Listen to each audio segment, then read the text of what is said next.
Hey everyone, and welcome back to History Simplified. Today, we're talking about that time when an entire country was born because of a really good night at the opera. No, seriously. We're diving into the gloriously dramatic, slightly ridiculous, and utterly explosive story of the Belgian Revolution of 1830. Think of it as the world's worst group project. The assignment, given by the great powers of Europe, was to create a stable, functional country. The team members, the stern, Protestant, merchant-minded Dutch and the freewheeling, Catholic, French-speaking Belgians. What could possibly go wrong? Everything, absolutely everything. This is a masterclass in how to turn a minor disagreement into a full-blown international incident with flags, barricades, and a frantic search for a king who actually wants the job. Now, I know what you're thinking.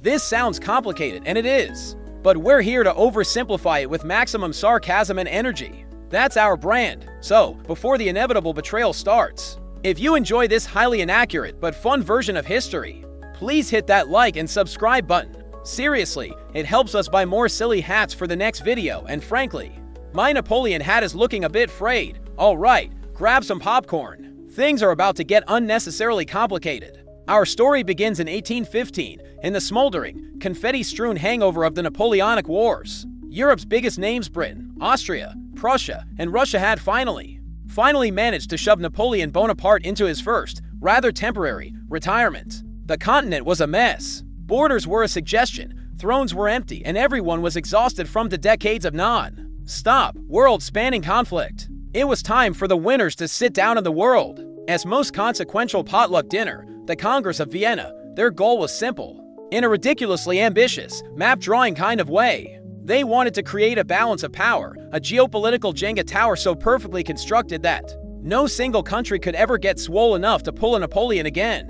No more egomaniacs in bicorn hats trying to conquer Russia in the winter. Please. The biggest bogeyman in the room, even with Napoleon chilling on Elba, was France. France was the continent's perpetual drama queen, and the great powers decided it needed a set of strong, responsible neighbors to keep it in check. Think of it as putting sturdy, boring walls around a particularly chaotic nightclub. To the north of France lay a collection of territories once known as the Low Countries, a region that had been passed around Europe's royal families like a hot potato for centuries. Most recently, the area we now call Belgium had been under the thumb of the Austrians, who were frankly relieved to be rid of it. The other part, the Netherlands, had a long, proud history as an independent republic of traders, sailors, and windmill enthusiasts. So, the geniuses in Vienna, led by the impeccably smug Austrian diplomat Clemens von Metternich, looked at the map and had a brilliant idea. A truly five-star, galaxy brain moment. What if, they probably said, while sipping brandy and adjusting their powdered wigs, we just smooshed them together. And thus, the United Kingdom of the Netherlands was born. It was a shotgun wedding, officiated by the four horsemen of European diplomacy. The bride, Belgium, wasn't asked. The groom, the Netherlands, was handed the keys and told to make it work. The wedding gift, the Grand Duchy of Luxembourg. Just to make the map look tittier, on paper, it almost made sense. Combine the Dutch trading prowess and their colonies with Belgium's burgeoning industrial centers. Create a formidable buffer state, strong enough to give France pause if it ever got any funny ideas about invading its neighbors again. Put it all under the rule of a respectable, no-nonsense monarch, King William I of the House of Orange-Nassau. It looked neat. It looked stable. It was a disaster waiting to happen. The problem was that the mapmakers in Vienna forgot to consult the actual people. Living in these freshly drawn boxes, they treated nations like Lego blocks, assuming any of the pieces could be snapped together if you just pushed hard enough. But Belgium and the Netherlands weren't just two different regions, they were practically different species. The Dutch, in the north, were predominantly Calvinist Protestants. They spoke Dutch. Their economy was built on maritime trade, banking, and colonial exploits. They were famously frugal, orderly, and had a long history of republican governance before William I was upgraded to king. The Belgians, in the south, were overwhelmingly Roman Catholic. The educated and political elite spoke French, a legacy of centuries of cultural and political influence. Their economy was increasingly geared towards industrial production, coal, iron, and textiles. They were culturally more aligned with Paris than with Amsterdam. Forcing them together was like asking a cat and a dog to co-parent a fish. The new union was imbalanced from the start. Despite the southern provinces Belgium having a larger population, About 3.5 million to the Netherlands, the million political power was firmly concentrated in the north. The joint parliament, the States General, gave them equal representation, which was mathematically insulting to the more populous south. The national debt of the old Dutch Republic, which was enormous, was suddenly shared by the Belgians, who had entered the Union with a much smaller debt. It was like moving in with a new roommate, only to discover you were now responsible for their mountain of credit card bills. This wasn't just a political arrangement, it was a fundamental clash of identities. The Belgian people had spent centuries being governed by Spanish, Austrian, and then French rulers. They had developed a fierce, stubborn sense of local and regional identity, but not yet a unified national one. Now, they were subjects of a Dutch king who viewed them less as partners and more as a project, a fixer-upper. And King William I was about to roll up his sleeves and start renovating, whether they liked it or not. The foundation of this new kingdom, laid with such confident self-interest by the architects of post-Napoleonic Europe, was already riddled with cracks. The party in Vienna was over, but the hangover was just beginning, and it was going to be a bad one. So, enter King William I. To be fair to the man, he wasn't exactly a villain twirling his mustache. He was more like a deeply uncool dad trying to force his new step-family to love him through a series of terribly misguided, mandatory fun days. William was an enlightened despot, which is a fancy 18th century term for a monarch who believes in progress, efficiency, and the absolute certainty that he knows what's best for everyone. No discussion needed. He looked at his new southern provinces and saw potential buried under a messy pile of Catholicism, French affectations, and general inefficiency. His solution? A top-to-bottom Dutchification program. It was time for a kingdom-wide software update. And resistance was futile. His first big idea was language. The Belgian elites, the people who ran the businesses, staffed the courts, and entered politics, all spoke French. It was the language of culture, government, and upward mobility. The common people in the north of Belgium spoke Flemish dialects, which were related to Dutch, while those in the south spoke Walloon dialects of French. William, a man who prized neatness above all, saw this linguistic smorgasbord as a problem. His solution was simple: make Dutch the one and only official language of government, education, and the military across the entire kingdom. He wasn't just suggesting it, he was decreeing it. For the Flemish regions, this wasn't that big of a deal, at least initially. But for the French-speaking lawyers, judges, and administrators in Wallonia and Brussels, this was a catastrophe. It was like telling every executive in a multinational corporation that all business must now be conducted in Klingon. Their entire education and professional life were rendered instantly obsolete. They were being systematically locked out of power in their own homeland by a language barrier erected overnight. It was a direct assault on the Francophone establishment, and they did not take it. Well, the grumbling started immediately. It was quiet, but it was there, a low hum of pure, unadulterated annoyance. Then William turned his attention to religion. Oh boy. William was a devout Protestant from the House of Orange, a lineage practically defined by its historical opposition to Catholic Spain. Now he was the ruler of millions of deeply, passionately Catholic Belgians. This was always going to be awkward, but William didn't just let it be awkward. He decided to actively manage it. He believed the state should have control over the church, a concept that went over in the South like a lead balloon. He started by approving a new constitution that guaranteed freedom of religion, which sounds nice, but to the Belgian Catholic clergy, freedom of religion was code for less power for us and more for the Protestants. He didn't stop there. He began meddling in the training of priests, establishing a philosophical college in Leuven where all future priests were required to study. The Catholic bishops saw this as a blatant attempt to create a generation of government-approved, state-controlled clergy. They were furious. The Pope was furious. The average Belgian farmer, who looked to the local priest for guidance on everything from salvation to crop rotation, was furious. The church was the bedrock of life in the South, and here was this Dutch Protestant king trying to tell them how to be Catholic. It was an insult of cosmic proportions. This is the point where William's grand unification plan backfired in the most spectacular way possible. In trying to force a single identity onto his new kingdom, he managed to unite the groups in Belgium that had traditionally despised each other, the liberals and the Catholics. The liberals were the French-speaking intellectuals, lawyers, and journalists. They were often anti-clerical, believing in personal freedoms, a free press, and limiting the power of the church. The Catholics were the conservative clergy, nobility,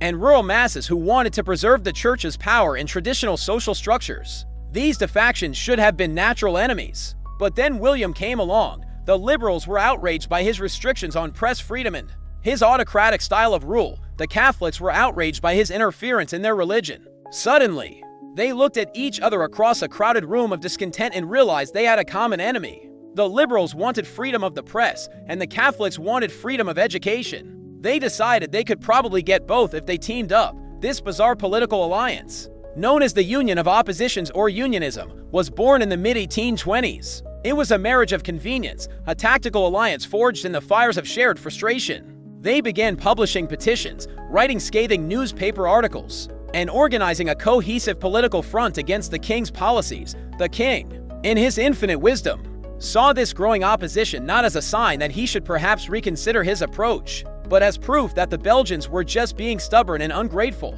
so he doubled down. His economic policies further fanned the flames. He was a free trader at heart, which benefited the shipping and commercial interests of the northern Netherlands. But Belgian industrialists in the south wanted protective tariffs to shield their growing coal, iron, and textile industries from foreign competition, particularly from the British. William's policies left them feeling exposed and neglected. On top of that, taxes on things like flour and meat hit the Belgian working classes hard, while the Dutch-dominated government seemed to reap all the benefits. So, let's recap the king's brilliant strategy. First, alienate the educated elite by making their language useless. Second, infuriate the entire Catholic population, from the highest bishop to the lowliest peasant, by messing with their faith. Third, annoy the business class with unfavorable economic policies and the poor with regressive taxes. It's a masterclass in how to lose friends and influence no one. He wasn't just building a state, he was building a pressure cooker, and for 15 long years, the heat was slowly, steadily being turned up. The Great Shotgun Wedding of 1815 was looking less like a stable union and more like a prelude to a very, very messy divorce. So the pressure cooker is on the stove, and King William I is cheerfully whistling, convinced he's making a delicious stew of national unity for the next 15 years. From 1815 to 1830, the kingdom simmers. It's not a period of open rebellion. There are no barricades in the streets, no pitched battles. Instead, this is the golden age of Belgian grumbling. They elevated the passive-aggressive complaint into a national art form. It was a Cold War fought with petitions, newspaper articles, and epic-level parliamentary obstructionism. The political battlefield was the States General, the kingdom's parliament. The Belgians, despite being the majority of the population, had been cleverly gerrymandered into a minority position, but they used the seats they had with surgical precision. They became the ultimate trolls of the legislative process. Any proposal from the king's government was met with suspicion, endless debate, and procedural roadblocks. They filibustered. They formed committees to study issues into oblivion. They were a constant, nagging headache for the Dutch administration, a pebble in the shoe of the monarchy. Their goal was necessarily to win every vote they knew they couldn't, but to make the process of governing them so exhausting, so infuriating, that the Dutch would be forced to grant concessions just for a moment of peace. It was political warfare by attrition, outside the halls of government. The real action was happening in the press. Brussels and Liege became hotbeds of journalistic dissent. A new generation of fiery, liberal writers and editors used the printing press as their weapon of choice. Men like Louis D. Potter became celebrities of sedition. D. Potter was a brilliant, radical writer who relentlessly attacked the government, the king's policies, and the very idea of Dutch supremacy. He called for freedom of the press, freedom of religion, and greater autonomy for the South. He was, to put it mildly, a pain in William's royal neck. Naturally, the king's government reacted with all the subtlety of a sledgehammer. They cracked down. They passed laws against sedition, a wonderfully vague term that could mean anything from advocating armed rebellion to hurting the king's feelings. Journalists were dragged into court, hit with massive fines, and thrown in prison, but this just turned them into martyrs every time the government arrested a writer. It was like pouring gasoline on the fire. The trial of Louis D. Potter in 1828 was a public spectacle. He used the courtroom as his stage, delivering magnificent speeches about liberty that were immediately published and distributed throughout the South. When he was inevitably found guilty and exiled, he became a hero, a symbol of Belgian defiance in the face of Dutch tyranny. He was more powerful in exile than he ever was at home. The Union of Oppositions was working beautifully. The liberals championed press freedom, and the Catholics defended their priests, creating a two-pronged assault on the regime. Their most impressive tactic was the petition. In the late 1820s, they launched a massive, coordinated petitioning campaign. This wasn't just a few disgruntled merchants signing a letter.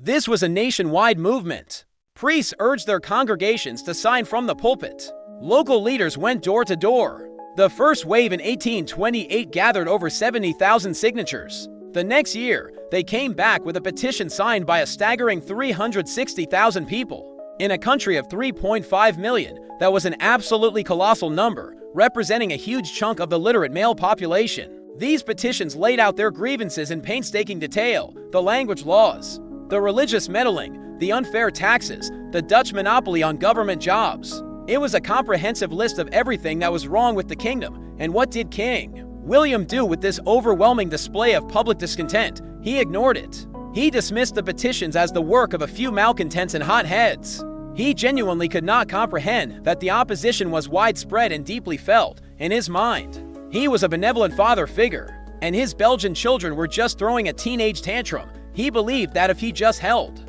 firm, they'd eventually come to their senses and appreciate all the wonderful things he was doing for them, like building canals and universities they weren't allowed to work in. This was his single greatest mistake. By systematically shutting down every legal and peaceful avenue for change, he proved the radicals right. He demonstrated to every Belgian, from the most moderate reformer to the most extreme revolutionary, that the system was unfixable. There was no negotiating with The Hague. There was no compromise to be had. The king would not bend. The Dutch would not share power. The very structure of the United Kingdom of the Netherlands was designed to keep the South in a subordinate position forever. The slow, simmering discontent began to reach a boil. The goal of the opposition began to shift. At first, they had just wanted reforms, their own language rights, religious freedom, fair representation. But now, a new, more dangerous idea was starting to gain traction: administrative separation. Maybe, they whispered, the answer wasn't to fix the marriage. Maybe it was time for a divorce.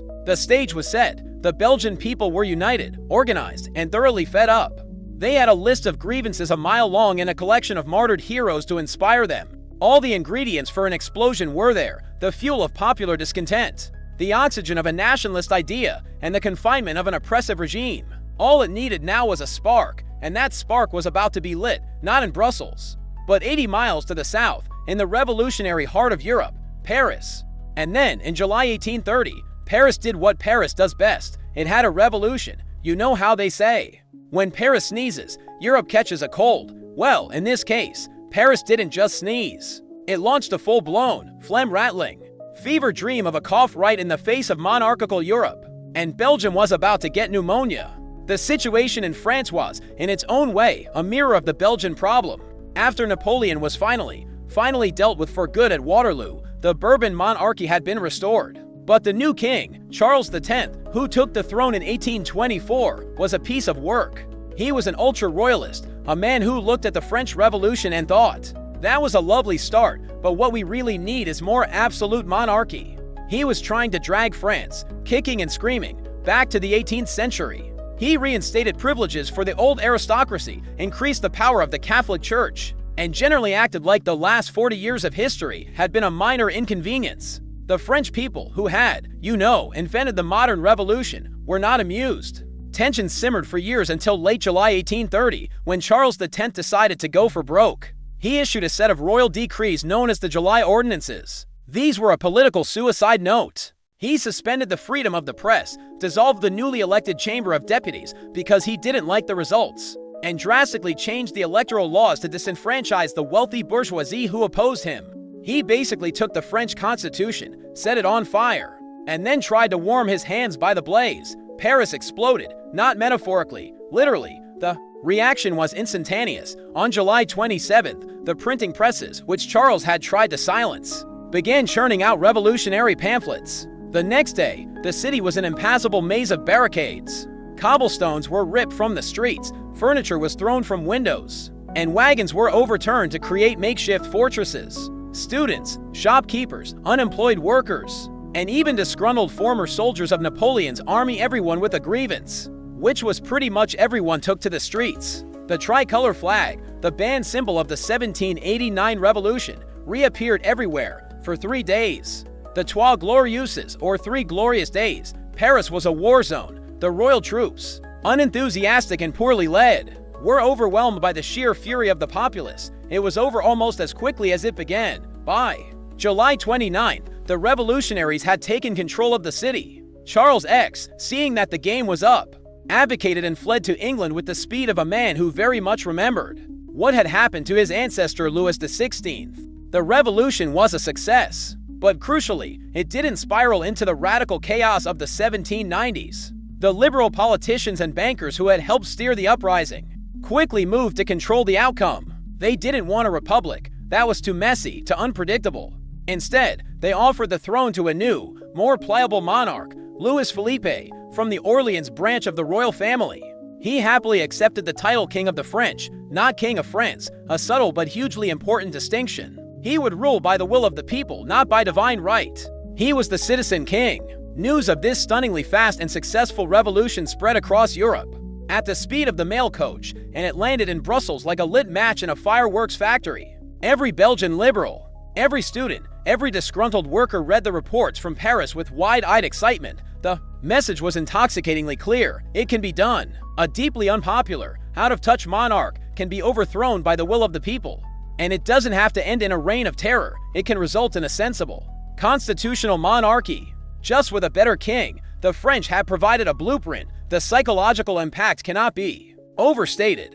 For 15 years, the Belgians had been told that the order established at the Congress of Vienna was permanent and unchallengeable. The great powers had guaranteed it. But now, France had single-handedly ripped a hole in that system, and the sky hadn't fallen. Prussia and Austria made angry noises, but they didn't invade. Britain was secretly pleased to see a more liberal monarch in Paris. The system was bluffing. Suddenly, the impossible seemed possible. The idea of Belgian independence, once a radical dream, now felt like an achievable goal. The energy in Brussels shifted overnight from sullen resentment to giddy, nervous anticipation. People gathered in cafes, whispering excitedly about the news from Paris. Seditious pamphlets and songs began to circulate. The air was thick with possibility. King William, back in The Hague, heard the news and was, naturally, concerned. He saw the unrest in his southern provinces and decided the best course of action was to do nothing. He made no concessions. He offered no reforms. He just assumed that his Belgians wouldn't be foolish enough to follow the French example. He was,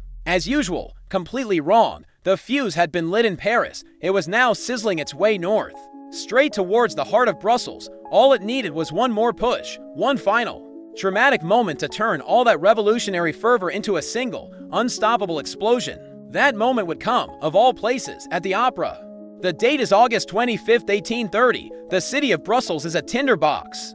The news from Paris has been circulating for weeks, and the air is thick with a dangerous cocktail of excitement and anxiety. It's the eve of King William's 59th birthday, and official celebrations are planned. Banners of the House of Orange are being hung, much to the disgust of the locals. The Dutch authorities are nervous. They can feel the tension. They know something is brewing. They've already canceled public fireworks displays, fearing a large, unruly crowd, and for weeks, they had banned performances of a particularly troublesome opera, La Mute di Portici, The Mute Girl of Portici by French composer Daniel Auber. Why ban an opera? Because this wasn't just any opera. La Mute di Portici was revolutionary dynamite set to music. Its plot was a 17th-century tale of rebellion in Naples against the Spanish rulers. The hero, a simple fisherman named Mas Aniello, leads his people in a furious uprising against their foreign oppressors after a Spanish nobleman assaults his sister. The whole thing is a crescendo of patriotic fervor, ending with the rousing duet, Amour sacre de la patrie, or Sacred Love of the Fatherland. It's a song that essentially says, it is a holy duty to die for your country, especially if it means kicking out foreign tyrants. In the charged atmosphere of 1830, this wasn't just art. It was a call to arms with a full orchestra. The authorities had banned it, but under pressure and perhaps wanting to project an image of calm for the king's birthday, they made a fatal error. They relented. They allowed a single performance to go ahead on the night of the 25th at the Theatre Royal de la Monnaie, the Grand Opera House in the center of Brussels. It was like trying to calm a tense situation by handing out torches and pitchforks. That evening, the Opera House was packed to the rafters, but this wasn't the usual high society crowd. It was filled with young, educated, French-speaking bourgeoisie, the very students, lawyers, and journalists who had been reading the revolutionary papers and dreaming of their own 3 glorious days. They didn't come for the music. They came for the message. The atmosphere inside was electric. Every line about liberty, every lyric about chains and tyranny. was met with thunderous applause and knowing glances. The audience wasn't just watching a story. They were seeing themselves on stage. The Neapolitans were the Belgians, the Spanish were the Dutch. Then came the moment, Act 2. The hero, Mas Aniello, sings his duet with his friend Pietro. The tenor's voice soars through the theater with the explosive lyrics of Amor Sacre di la Patria. To my country I owe my life, he sings. It owes me my liberty in return. The place went absolutely feral, the carefully constructed decorum of the opera house shattered into a million pieces. People leaped onto their velvet seats, waving their hats in the air. Cries of aux arms, 2 arms, echoed from the balconies. Others shouted Vive la Liberté, long live liberty. The performance stopped. The singers on stage, probably terrified and exhilarated in equal measure, simply stood and watched. The line between audience and performance had completely dissolved. What happened next was a human floodgate breaking. The frenzied crowd, high on revolutionary adrenaline and beautiful music, poured out of the theater doors and into the Place de la Monnaie. Outside, a separate crowd of workers and common citizens had already gathered, drawn by the commotion and their own simmering discontent over low wages and high food prices. The two groups merged into one unstoppable torrent of revolutionary energy. The opera was over. The riot had begun. This wasn't a coordinated, planned event. It was a spontaneous combustion of popular anger. The crowd, now a mob, surged through the streets, its numbers swelling with every block. Their targets were precise. They went straight for the symbols of Dutch authority. They attacked the home of the government's chief minister, a notorious hardliner, smashing his windows and burning his furniture in the street. They ransacked the offices of the pro-government newspaper, Le National, tearing the printing presses apart. They set fire to factories owned by industrialists who were seen as collaborators with the Dutch regime, their machine symbols of an economic system that exploited them. The city authorities were completely overwhelmed. The civic guard, the local militia, was hesitant. Many of them sympathized with the rioters. Some reportedly handed over their weapons or simply melted back into the crowd. The professional Dutch troops garrisoned in the city were kept in their barracks by a commander who was either too indecisive or too afraid of provoking a bloodbath. For that crucial first night, the streets of Brussels belonged to the people. What had started as a few patriotic shouts in a theater had, in the space of a few hours, escalated into a full-blown urban uprising. History, it turns out, has an impeccable sense of drama. It didn't start in a parliament or on a battlefield. It started with a song, and that song was now burning down the city. The morning of August 26 dawned on a city that had lost its mind. Brussels was a chaotic mess of shattered glass, smoldering barricades, and triumphant rioters. The opera-goers had gone home, but the working class had stayed up all night, continuing the rampage. They weren't just shouting about liberty anymore. They were looting bakeries and settling old scores. The symbols of the Dutch monarchy were systematically torn down.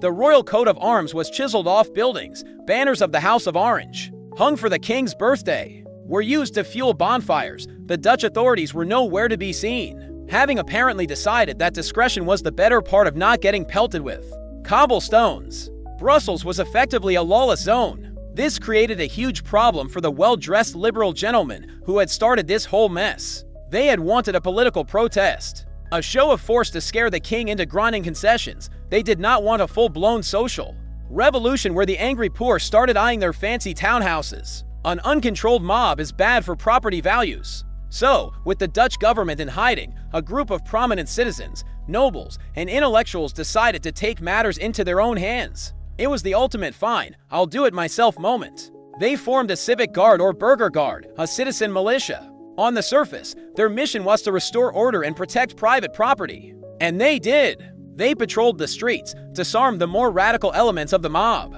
and put a stop to the looting. But this was a brilliant power play. By taking responsibility for security, they effectively seized control of the city. They weren't working for the king. They were acting as the de facto government of Brussels. They had hijacked the revolution from the streets and moved it into their committee rooms. The chaos was being channeled, organized, and weaponized. But there was another, even more pressing problem: branding. In their revolutionary fervor, many of the rioters had been waving the French tricolor. It made sense. The July Revolution in Paris was their inspiration, and the flag was the ultimate symbol of overthrowing a monarch. But for the leaders of the Belgian uprising, the French flag was a public relations nightmare. It sent a terrible message to the rest of Europe. It screamed, "We're not trying to be an independent country. We're just a French fan club that wants to be annexed by Paris." This was the one thing guaranteed to make the other great powers, especially Britain and Prussia, freak out and intervene. Annexing Belgium was exactly the kind of expansionist move by France that the Congress of Vienna had been designed to prevent. They needed a new flag, and they needed it yesterday. The story goes that on August 26th, a fiery young editor named Edouard de Péchot and a lawyer,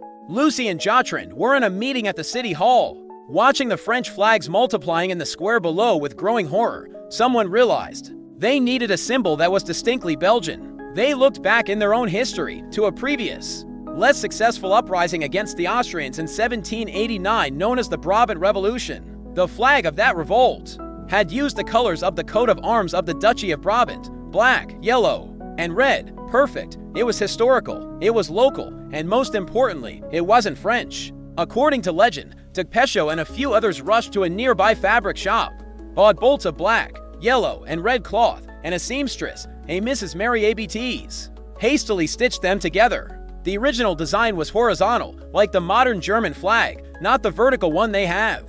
Today there was no time for design committees. They then marched back to the city hall, pushed through the crowd, and in a moment of pure political theater, tore down the French tricolor and hoisted their new, homemade flag of Brabant in its place. It was a stroke of marketing genius. In that single act, they transformed the entire meaning of the uprising. This was no longer a spillover of French revolutionary fervor. This was the birth of a Belgian national movement. The flag gave the people a symbol to rally round, an identity to fight for. It told the world that Brussels wasn't just a suburb of Paris in revolt. It was a potential national capital demanding its own place on the map. The crowd in the square, initially confused, quickly embraced the new colors. The black, yellow, and red flags started appearing all over the city. By the end of August, the situation had completely changed. The riot had become a revolution. The streets were controlled not by a Dutch governor, but by a Belgian civic guard, and a new flag was flying over the city hall. The revolutionaries had established a provisional authority, sending a delegation to The Hague to present their demands to the king. They were still, at this point, only asking for administrative separation, a separate government for the southern provinces, but still under the House of Orange. They weren't yet demanding full independence, but they had seized the capital, created a new national symbol, and were now negotiating as a power in their own right. The ball was now firmly in King William's court. His move. Back in his palace in The Hague, King William I was having a very, very bad week. A delegation of Belgians had arrived, fresh from their successful urban takeover, to politely inform him that they would be running their half of the country now. Thank you very much. They were still willing to keep him as their king, sort of, in a long-distance relationship where he had no real say in anything important. This was, for a man like William, an unspeakable insult. He was a king. Kings did not negotiate with rioters. Kings gave orders, and his orders, so far, had been spectacularly ignored. William's reaction was a masterclass in royal indecisiveness. He was caught between the instincts, his autocratic belief that you crush rebellions with overwhelming force, and a flicker of enlightened caution that warned him a bloodbath might make things worse. So he did what any great leader does when faced with a crisis. He stalled for time and came up with a confusing, contradictory plan. He told the Belgian delegation he would consider their demands, while simultaneously ordering his army to mobilize. It was the 19th century equivalent of texting while still in bed. His grand plan was to send his two sons to Brussels to sort things out. On paper, this might have seemed clever. He had two sons, each with a different brand. The heir, Crown Prince William, the future King William II, was the good cop. He had fought at Waterloo, was known to be more liberal and flexible than his father, and was actually somewhat popular in the South. The Belgians felt he got them more than the old king did. Then there was the younger son, Prince Frederick, the bad cop.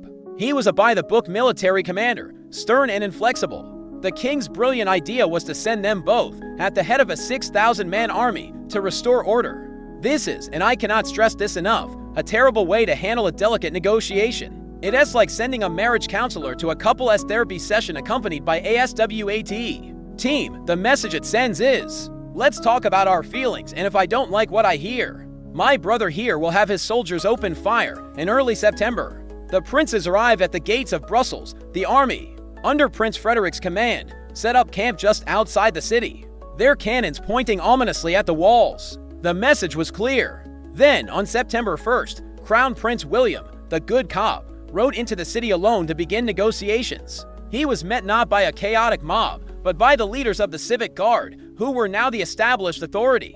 They were calm, organized, and utterly immovable on their key demand, a complete administrative separation of the northern and southern provinces. The crown prince was in an impossible position. He listened sympathetically. He probably agreed with some of what they were saying, but he had absolutely no authority from his father to grant their central demand. The talks went nowhere. He spent a few days in the city, essentially as a well-treated guest/hostage, and saw firsthand that this wasn't just a few hot heads. The entire city, from the wealthiest banker to the poorest laborer, was united against his father's rule. He realized the situation was far more serious than anyone in The Hague understood. Meanwhile, the presence of Prince Frederick's army just outside the city was having the predictable effect of making everyone inside extremely angry and paranoid. Every negotiation felt like it was happening at gunpoint. The Belgians saw the army not as an incentive to compromise, but as proof of the king's bad faith. They were just being softened up. For an attack, the atmosphere grew more hostile by the hour. Volunteers from other Belgian towns began to stream into Brussels to help defend the capital. Barricades, which had been partially dismantled, were rebuilt stronger than before. The breaking point came when a small Dutch reconnaissance unit got a little too close to one of the city gates. A few nervous Belgian defenders opened fire. The Dutch troops fired back. Then, in a moment of supreme stupidity, some of the Dutch artillery batteries decided to send a message by lobbing a few shells into the city's suburbs. It was meant to be a warning shot, a little bit of psychological warfare to scare the rebels into submission. Instead, it was the final insult. It was proof that the House of Orange wasn't here to talk, it was here to conquer. The negotiations collapsed instantly. The Crown Prince, having achieved nothing except a front-row seat to his father's diplomatic implosion, left the city and rejoined his brother's army. The mission was an unmitigated failure. It had destroyed the last sliver of trust between Brussels and The Hague. It had shattered the moderate faction in Belgium that had hoped for a peaceful compromise. And it had united the Belgians in a shared sense of righteous fury. They had been shelled, however lightly, by their own king. The line had been crossed. There was no going back. The Dutch army was now poised outside the gates and inside. The Belgians were no longer just demanding reforms, they were preparing for war. For about 2 weeks, a tense, angry stalemate settled over Brussels, inside the city. The Belgians were a chaotic, but determined beehive of activity. They reinforced barricades, organized militias, and tried to figure out who was in charge. Command was a mess, with self-appointed leaders arguing over strategy. Outside, Prince Frederick and his 10,000 Dutch soldiers waited. They were confident, professional, and thoroughly contemptuous of the rabble they were about to crush. The king, having seen his diplomatic outreach program fail spectacularly, had given the order, take the city, take it by force, and this nonsense once and for all. On the morning of September 23rd, the attack began. Prince Frederick launched a major assault, sending his troops forward in disciplined columns towards four of the city's main gates. It was a classic 19th century military maneuver. It was also a catastrophic mistake. Attacking a city is not like fighting on an open field, and Brussels, a city of narrow, winding medieval streets, was a defensive paradise and an attacker's nightmare. The Dutch army marched in, expecting to scatter a disorganized militia. Instead, they walked into a meat grinder. The defense of Brussels was not led by a single great general. It was led by thousands of ordinary people who were incandescent with rage. The core of the defense was the civic guard, but the real heart and soul of the resistance came from the volunteers. Hundreds, then thousands of them had flocked to the capital from all over the southern provinces. Miners from the Bornage, factory workers from Liege, students, farmers, all bringing with them a wild assortment of weapons, old hunting rifles, ancient Napoleonic-era muskets, pistols, pitchforks, and a burning hatred for the Dutch. As the Dutch columns entered the city, they were immediately bogged down in a vicious street-to-street battle. This was urban warfare, and the Belgians, fighting on their home turf, were masters of it. They fired from every window, every rooftop, every doorway. A barricade would fall, and another would be erected just down the street. The Dutch soldiers, trained for orderly lines and volleys, were trapped in a chaotic, three-dimensional battlefield. They were being picked off by an enemy they could barely see. Their discipline and superior training meant nothing when a brick could be dropped on your head from a third-story window. The fiercest fighting took place in and around the Parc de Bruxelles, the main park in the city center. The Dutch managed to seize the park and the surrounding stately buildings, But they couldn't advance any further. The park became a bloody no-man's land, with Belgian irregulars using the trees and statues as cover, launching relentless attacks on the Dutch positions. The Belgians were led by a bizarre collection of improvised commanders, including a Spanish-born adventurer named Juan van Halen and a group of determined local notables. They were a mess organizationally, but they were united by a simple objective: kill the invaders. For days, the battle raged. It was brutal, intimate, and utterly savage. The Dutch morale began to crumble. They were taking heavy casualties. They were exhausted, and they were making no progress. They were stuck in a hostile city, surrounded by a population that wanted them dead. Inside the city, the opposite was happening. The shared struggle was forging an incredible sense of unity and purpose. The class divisions that had always marked Belgian society melted away in the heat of battle.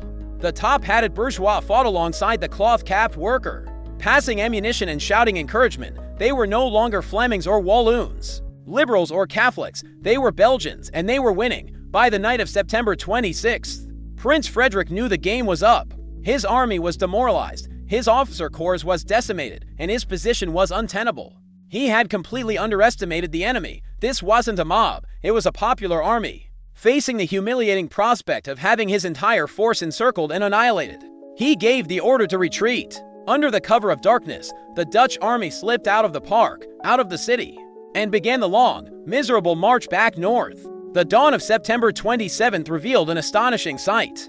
The Dutch were gone. The city was theirs. A roar of triumph erupted through Brussels. The Belgian tricolor was hoisted over the buildings the Dutch had occupied. The impossible had happened. A chaotic, poorly armed, and leaderless collection of citizen soldiers had just defeated a modern, professional European army. The 4 days of September were over, and they had ended in a stunning, unbelievable Belgian victory. This was the moment the revolution became real. It was no longer a riot, no longer a protest. It was a war of independence, and they had just won its defining battle. The psychological chains were broken. Fear of the Dutch army was gone now. All that was left was to build a country.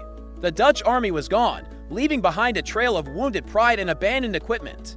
The citizens of Brussels, giddy with victory and disbelief, were celebrating in the streets. But for the men, who had suddenly found themselves leading this accidental revolution, the celebration was short-lived. It was the ultimate dog catches the car moment. They had won. Now what? The city was theirs. The Dutch administration had evaporated, and there was a massive, gaping hole where a government used to be. Anarchy was a very real possibility. In the chaotic, adrenaline-fueled hours as the fighting wound down, a group of the revolution's key figures gathered at the Brussels City Hall. These weren't wild-eyed radicals. They were pragmatic lawyers, wealthy landowners, and ambitious journalists. Men like the dashing young lawyer Charles Rozier, who had marched to Brussels from Liège with a band of volunteers, and the veteran liberal agitator Alexander Gendebien. They knew that if they didn't create a credible authority and fast, the revolution would either splinter into warring factions or be crushed. The moment the Dutch army regrouped on September 26th, they formed what they initially called an administrative committee. It sounds boring, but it was the most important step yet. It was a declaration that someone, anyone, was now in charge. As the Dutch retreat became a certainty, this committee rapidly absorbed more members, including the celebrity revolutionary Louis D. Potter, who made a triumphant return from exile. A few days later, they gave themselves a promotion. They were now the Provisional Government of Belgium. It had a nice ring to it. It sounded official. It sounded like they knew what they were doing, even if they were mostly making it up as they went along. This brand new government had a to-do list a mile long. First, survival. They needed to turn the disorganized bands of volunteers into something resembling an actual army. They sent representatives to other towns and cities, urging them to rise up and expel their Dutch garrisons, which they did with surprising speed and enthusiasm. The revolution spread like wildfire, and soon, only the heavily fortified citadels of Antwerp and Maastricht remained in Dutch hands. They took control of the treasury, the post office, and all the levers of the state. They were, for all intents and purposes, the government. But their most important task was to answer the big question: what was this all for? Were they still fighting for administrative separation under the Dutch king after the 4 days of September, after the shelling and the bloodshed? That idea was dead and buried.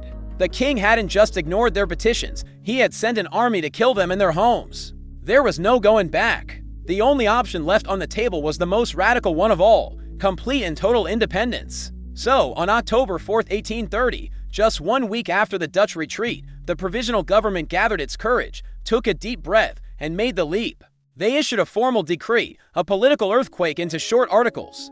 Article 1. The provinces of Belgium, violently detached from Holland, shall constitute an independent state. Article 2. The new state's first order of business would be to create a constitution. That was it. No long, flowery preamble, just a blunt, audacious statement. We're a country now. Deal with it. The divorce was final. The shotgun wedding of 1815 was officially over. Belgium had just spoken itself into existence. It was a moment of pure, unadulterated revolutionary nerve. They had no constitution, no permanent king, no international recognition, and a very angry Dutch army just up the road planning its revenge. But they had a government, a flag, and a declaration of independence to prove they were serious about building a legitimate state, and not just a military junta. The provisional government immediately did something incredibly smart. They called for elections.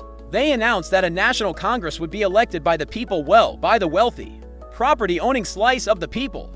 This was the 19th century after all. This congress would be given the monumental task of writing the constitution and deciding what form the new government would take. This was a brilliant move. It shifted the source of power from a self-appointed committee to an elected body, giving the revolution a powerful claim to popular sovereignty. The news was electrifying. In the space of 6 weeks, the Belgians had gone from grumbling subjects to victorious rebels to the founding citizens of a new nation. They had done the impossible, but as the ink was drying on their Declaration of Independence, a much larger and more dangerous question loomed. They might have convinced themselves they were a country, but they were a country illegally carved out of the middle of the carefully constructed Jenga Tower of Europe.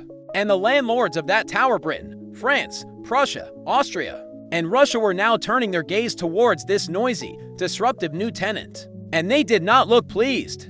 Belgium's Declaration of Independence landed on the mahogany desks of Europe as foreign ministries with a colossal thud. For 15 years, the great powers, the bouncers of the continent, had prided themselves on the stability of their creation, the so-called Concert of Europe. It was a system designed with one simple rule: no more revolutions, and absolutely no more changing the map without asking permission first. Belgium had just broken both rules. In the most spectacular fashion imaginable, the carefully balanced Jenga Tower of 1815 was wobbling, and everyone was holding their breath. The initial reaction from the big boys in the East was pure, unadulterated rage. Tsar Nicholas I of Russia, a man who saw a liberal idea and immediately reached for his rifle, was apoplectic. To him, revolution was a contagion that had to be stamped out wherever it appeared, lest it spread. The Belgians were not plucky freedom fighters. They were dangerous anarchists, and their success would give other unhappy minorities, like, for instance, the Poles in his own backyard, terrible ideas. He immediately declared his intention to send the Russian army marching across Europe to put the Belgians back in their Dutch-governed box. He was the self-appointed policeman of Europe, and he was ready to start cracking skulls. Prussia was right there with him. King Frederick William III was Tsar Nicholas's father-in-law and his ideological twin. Plus, Prussia shared a border with the new, unstable Belgian state. The last thing they wanted was revolutionary chaos spilling into their Rhine provinces. They also began mobilizing their army, fully prepared to join the Russians in a glorious counter-revolutionary crusade to restore King William I to his full authority. Over in Vienna, the grand architect of the whole system, Clemens von Metternich, was practically having an aneurysm. This was his nightmare scenario. He hated nationalism, he hated liberalism, and he especially hated people ignoring treaties that he had personally written. Austria was 100% on board with crushing the revolt. The problem was, they were a little busy. Revolutions, it turned out, were catching on. Austria was preoccupied with putting out its own fires with Italian nationalists in northern Italy. So while Metternich offered his full-throated moral support for an invasion, he had to regretfully inform the Tsar that Austrian troops were otherwise engaged.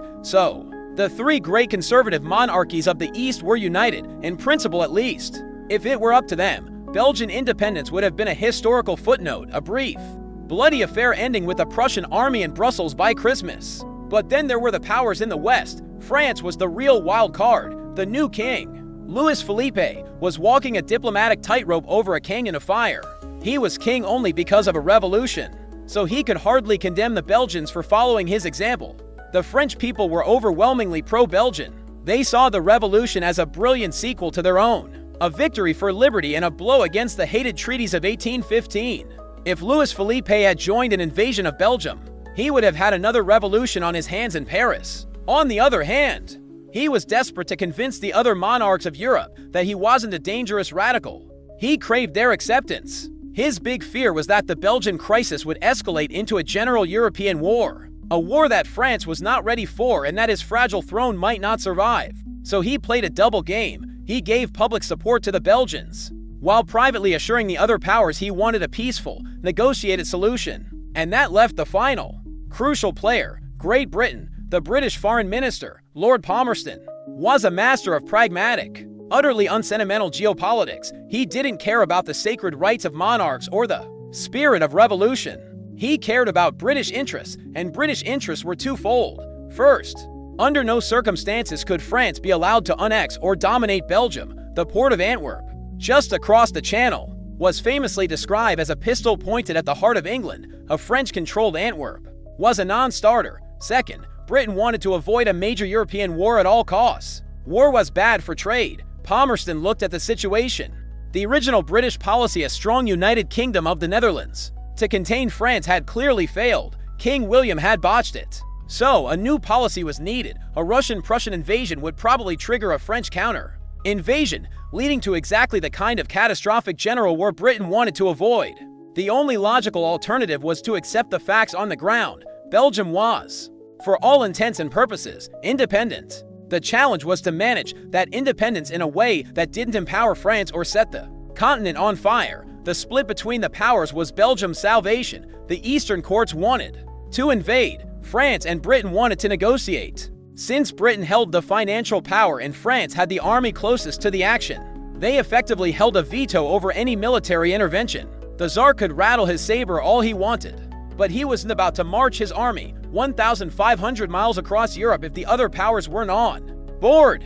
The invasion was called off before it even began. Instead, the French diplomat Talleyrand proposed a solution. Everyone should calm down, stop mobilizing their armies, and come to London for a nice, civilized conference. They would talk it out. The fate of Belgium was no longer going to be decided on the barricades of Brussels. It was going to be decided in a smoke-filled room in London by a group of grumpy old men who mostly just wished this whole problem would go away.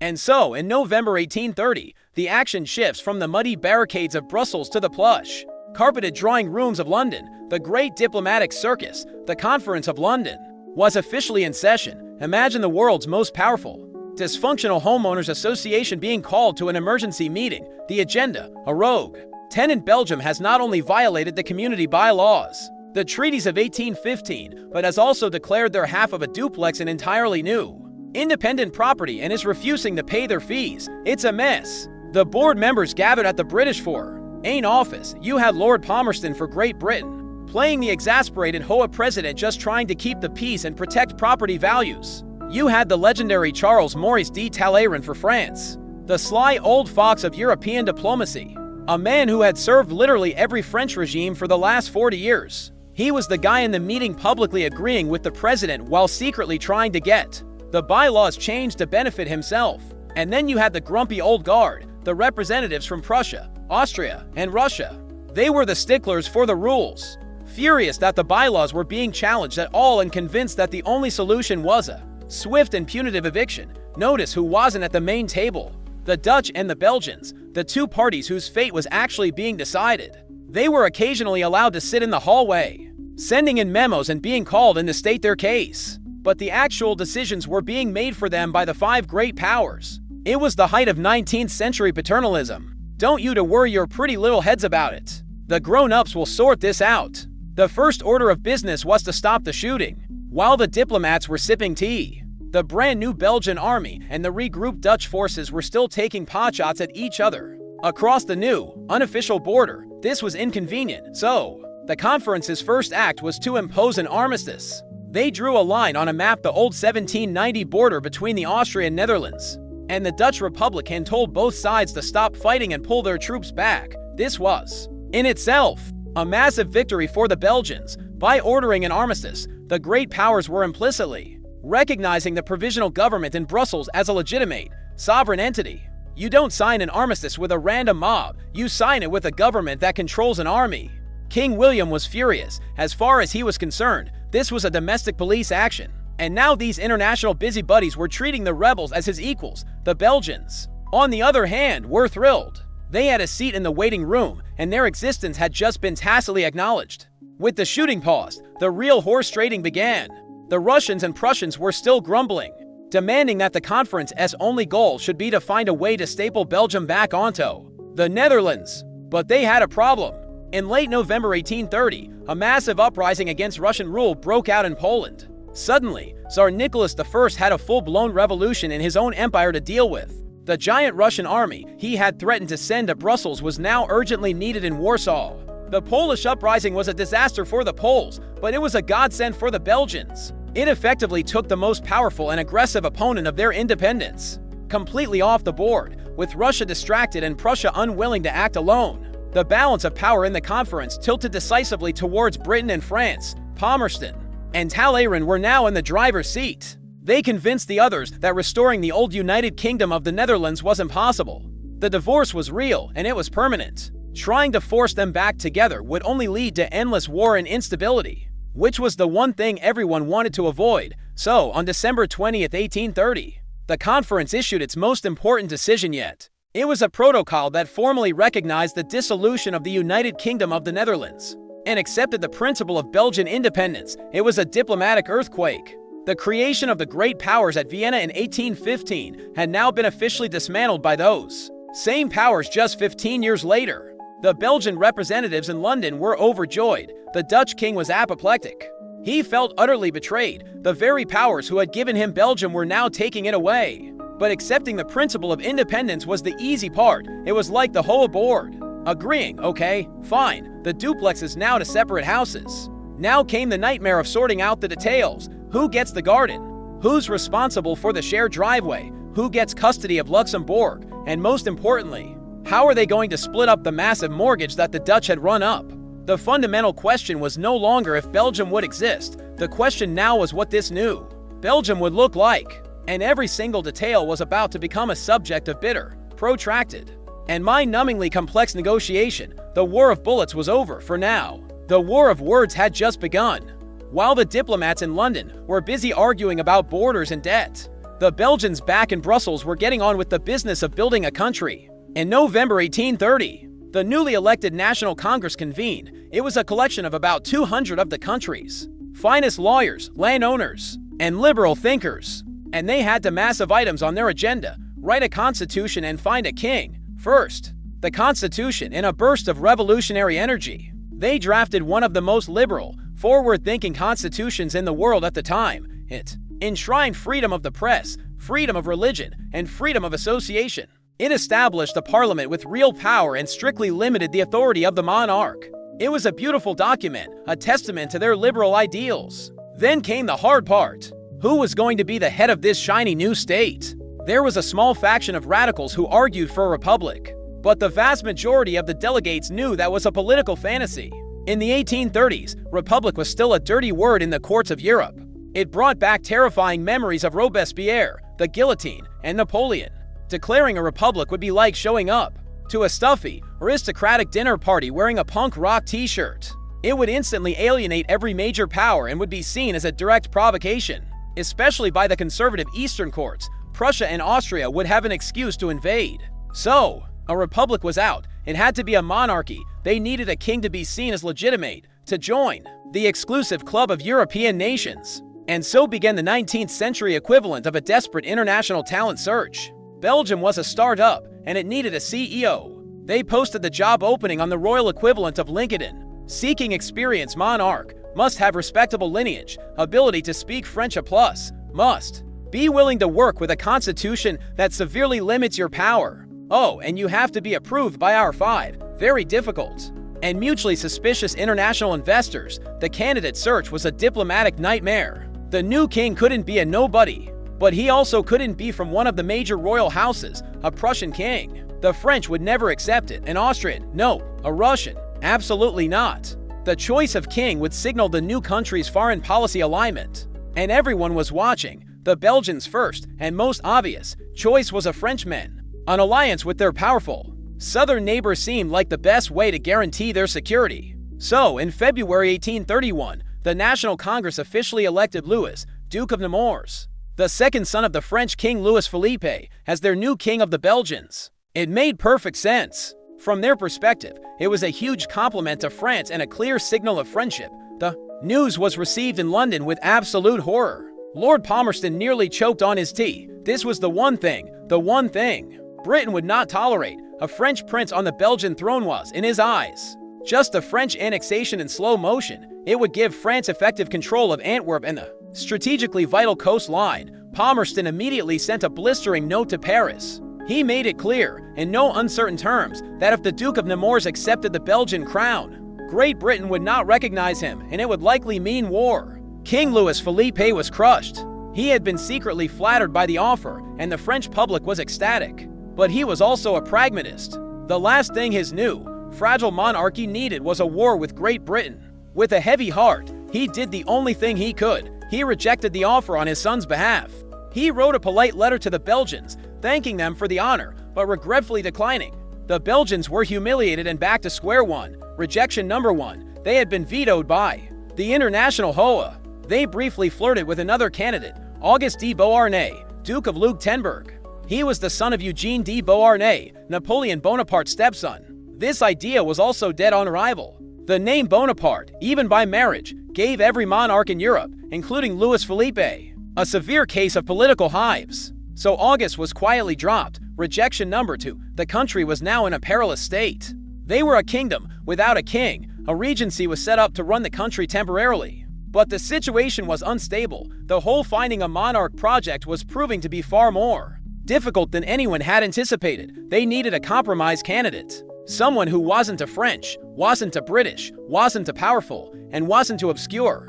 Someone with royal connections in all the right places. Someone respectable, experienced, and, most importantly, available. The list of candidates who fit that description was painfully short, but as it happened, living quietly in England, there was one man who just might be perfect for the job.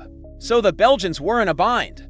Their top-to-draft picks for king had been vetoed by their international backers. They needed a candidate who was somehow pro-British and pro-French at the same time, a political unicorn. And then, someone likely the British themselves, nudging things along, suggested a name, Leopold of Saxe-Coburg-Gotha. At first glance, Leopold seemed like an odd choice. He was a 40-year-old German prince from a tiny, insignificant duchy that most people couldn't find on a map. But if you looked at his resume, he was perfect. This was no pampered aristocrat. Leopold was a man who had seen the world and knew how to play the game. He had a distinguished military career, having served as a general in the Russian army fighting against Napoleon. He was brave, intelligent, and spoke multiple languages fluently. He was, in short, a serious person, but his real qualifications were his connections. Leopold had, for a time, been destined to be the prince consort of Great Britain. He had been married to Princess Charlotte, the only child of the future King George IV and the heir to the British throne. Theirs was a genuine love match, and the British public adored them. Tragically, Charlotte had died in childbirth in 1817, a national catastrophe that plunged Britain into mourning. Leopold was heartbroken, but he remained in England. He lived at Claremont House, was a British subject, and received a massive pension from Parliament. He was, most famously, the favorite uncle and chief mentor to a young princess who would one day become Queen Victoria. This gave him immense prestige and, more importantly, the complete trust of the British establishment. Palmerston loved him, so he ticked the British box. But what about the French? Leopold, a master strategist, had a plan for that. To balance his British ties, he made it known that if he were to accept the Belgian crown, he would immediately marry Princess Louise Marie of Orleans, the eldest daughter of the French King Louis Philippe. It was a brilliant move. It would create a powerful dynastic link to Paris, soothe French pride after the rejection of their own prince, and give Louis Philippe a personal stake in the success of the new Belgian kingdom. He was offering a package deal, a pro-British king with a French queen. It was a compromise so perfect, it was almost insulting. When the Belgian delegation approached him, Leopold didn't jump at the offer. He played it cool. He had, in fact, been offered another throne just a year earlier, the crown of the newly independent Greece. After considering it, he had turned it down flat. The country was too unstable, the borders were undefined, and the great powers weren't offering enough support. He saw it as a suicide mission. Leopold was not a man to take on a risky job without a solid contract and a guarantee of success. He treated the Belgian offer with the same shrewd caution. He listened to their proposal, expressed his deep sympathy for their cause, and then essentially told them, "I'm interested, but I'm not saying yes until you and your friends in London get your act together." He refused to become king of a country that might not exist in 6 months. He demanded that the great powers first agree on the terms of Belgium's existence. He wanted a treaty that defined the country's borders, settled the financial disputes with the Netherlands, and guaranteed its international recognition. He was a freelancer telling the client he wouldn't start work until the contract was signed.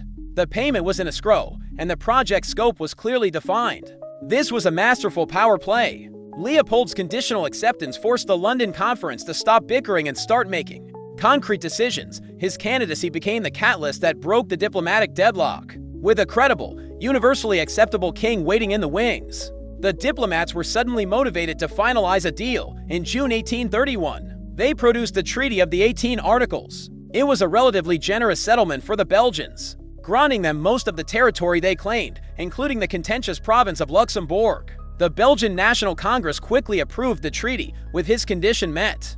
Leopold formally accepted the crown on July 21, 1831, a date still celebrated as Belgium's National Day. Leopold entered Brussels to a hero's welcome. The crowds cheered wildly. Here he was, Leopold I, the first king of the Belgians, a handsome, dignified, and experienced leader. He took his oath on the new constitution, promising to uphold the liberties of the Belgian people. For a moment, everything seemed perfect. The revolution had succeeded.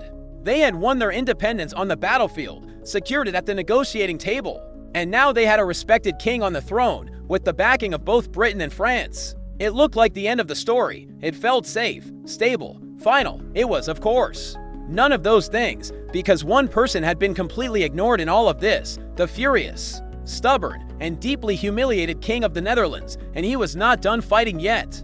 In Brussels, the champagne corks were still popping. The new kingdom had its constitution, its borders on paper, at least, and a sophisticated, well-connected king. Everything was finally falling into place. It felt like the happy ending to a long and bloody story, but they had forgotten one crucial rule of historical drama: never, ever underestimate a scorned monarch with a good army. While the Belgians were busy celebrating their new nationhood, King William I of the Netherlands was stewing in a potent broth of fury and humiliation. The Treaty of the 18 Articles was, in his view, a complete betrayal. The great powers had rewarded a rebellion and punished him, the legitimate sovereign. He saw the Belgian state as a house of cards, a flimsy creation propped up by French ambition and British indifference. He believed its army was a joke, its government was a chaotic mess, and its people were ungrateful children who needed a firm hand, and he was convinced that one good, hard push would bring the whole thing crashing down. If he could demonstrate to the world that Belgium was incapable of defending itself, he could force the London Conference back to the table and get a much, much better deal. So, he planned a party of his own, a surprise party, with cannons, on August 2, 1831. Just 10 days after King Leopold had taken his oath, the Dutch army crossed the border. This wasn't a minor incursion, it was a full-scale invasion. Some 50,000 well-drilled, well-equipped Dutch soldiers, many of them veterans, marched into Belgium, under the command of the Prince of Orange, the very same Crown Prince William, who had tried to negotiate with the rebels a year earlier. The invasion was codenamed the 10 Days Campaign, a name that oozed confidence in a swift and decisive victory. The Belgians were caught completely, utterly, and embarrassingly off guard. Their new army was, to put it politely, a work in progress. It was a hodgepodge of revolutionary, volunteer units, remnants of the old civic guards, and defectors from the Dutch army. It was poorly trained, poorly equipped, and crippled by rivalries between its officers. They had spent the last few months basking in the glory of their victory in Brussels, assuming the diplomatic process had made them safe. They were wrong. They were not ready for a real war. The Dutch advance was brutally effective. They sliced through the Belgian defenses like a hot knife through butter. The Belgian forces were split into two main armies: the Army of the Meuse and the Army of the Scheldt, and the Dutch plan was to keep them separated and destroy them one by one. It worked perfectly. The Belgian soldiers, many of whom had never faced a disciplined enemy in an open field, panicked. Units broke and ran. Orders were confused. The command structure fell apart almost immediately. King Leopold, the former Russian army general, was horrified. He immediately left Brussels to take personal command of his troops, hoping his presence on the battlefield would inspire them. He raced to the front lines near Leuven, only to find his army in a state of chaotic, headlong retreat. It was a disaster. The army of the Meuse was effectively shattered near the city of Hasselt. The army of the Scheldt was being pushed back relentlessly. The road to Brussels was wide open. In just a few days, the Dutch had completely undone the military achievements of the previous year. The glorious revolution was collapsing into an ignominious rout. This was the ultimate humiliation. The brand new Belgian state, born in a burst of patriotic defiance, had proven itself utterly incapable of defending its own existence. Its army was a paper tiger. Its king was on the verge of being captured. The Dutch were poised to march into Brussels and end the whole experiment before it had even truly begun. Leopold, watching his kingdom disintegrate before his eyes, knew he had only one card left to play. His own army couldn't save Belgium, but maybe someone else's could. As the Dutch vanguard closed in, he sent a desperate, frantic message to his father-in-law to be in Paris. He needed help, and he needed it now. The survival of Belgium now rested entirely on a single question: would France answer the call?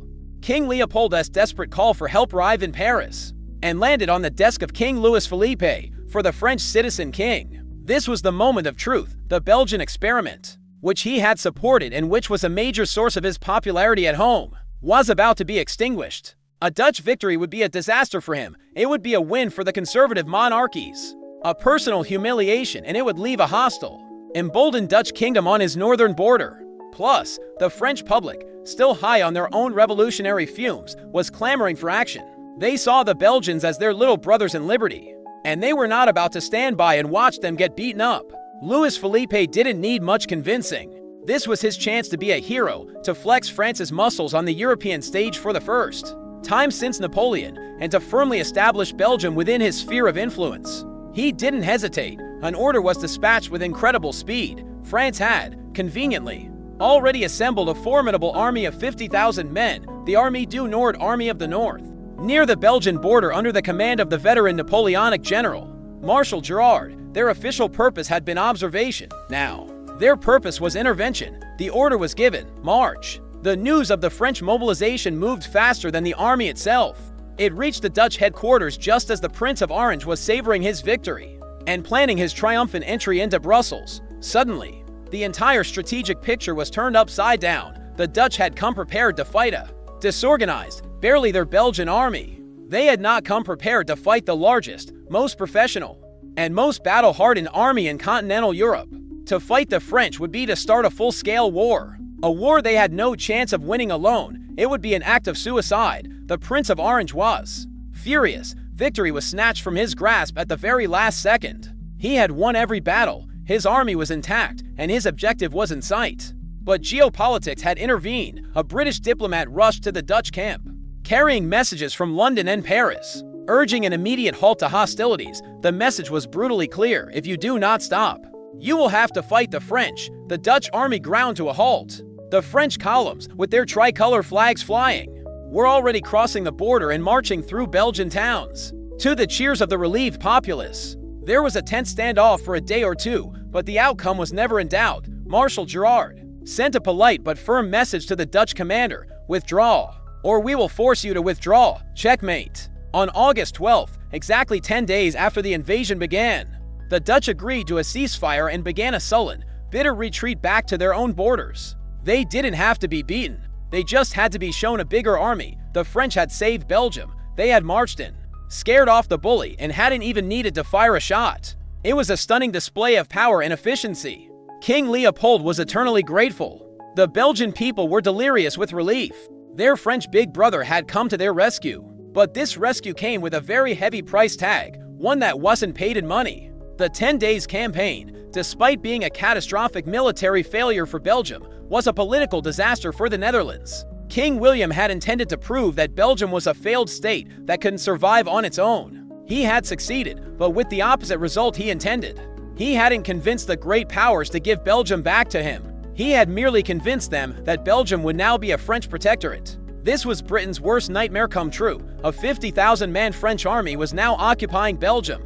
This was precisely the scenario that British foreign policy had sought to avoid for centuries. Lord Palmerston was livid. He immediately demanded that the French withdraw as soon as the Dutch were gone. The French, not wanting a full rupture with Britain, eventually agreed. But the point had been made. Belgium's independence was conditional.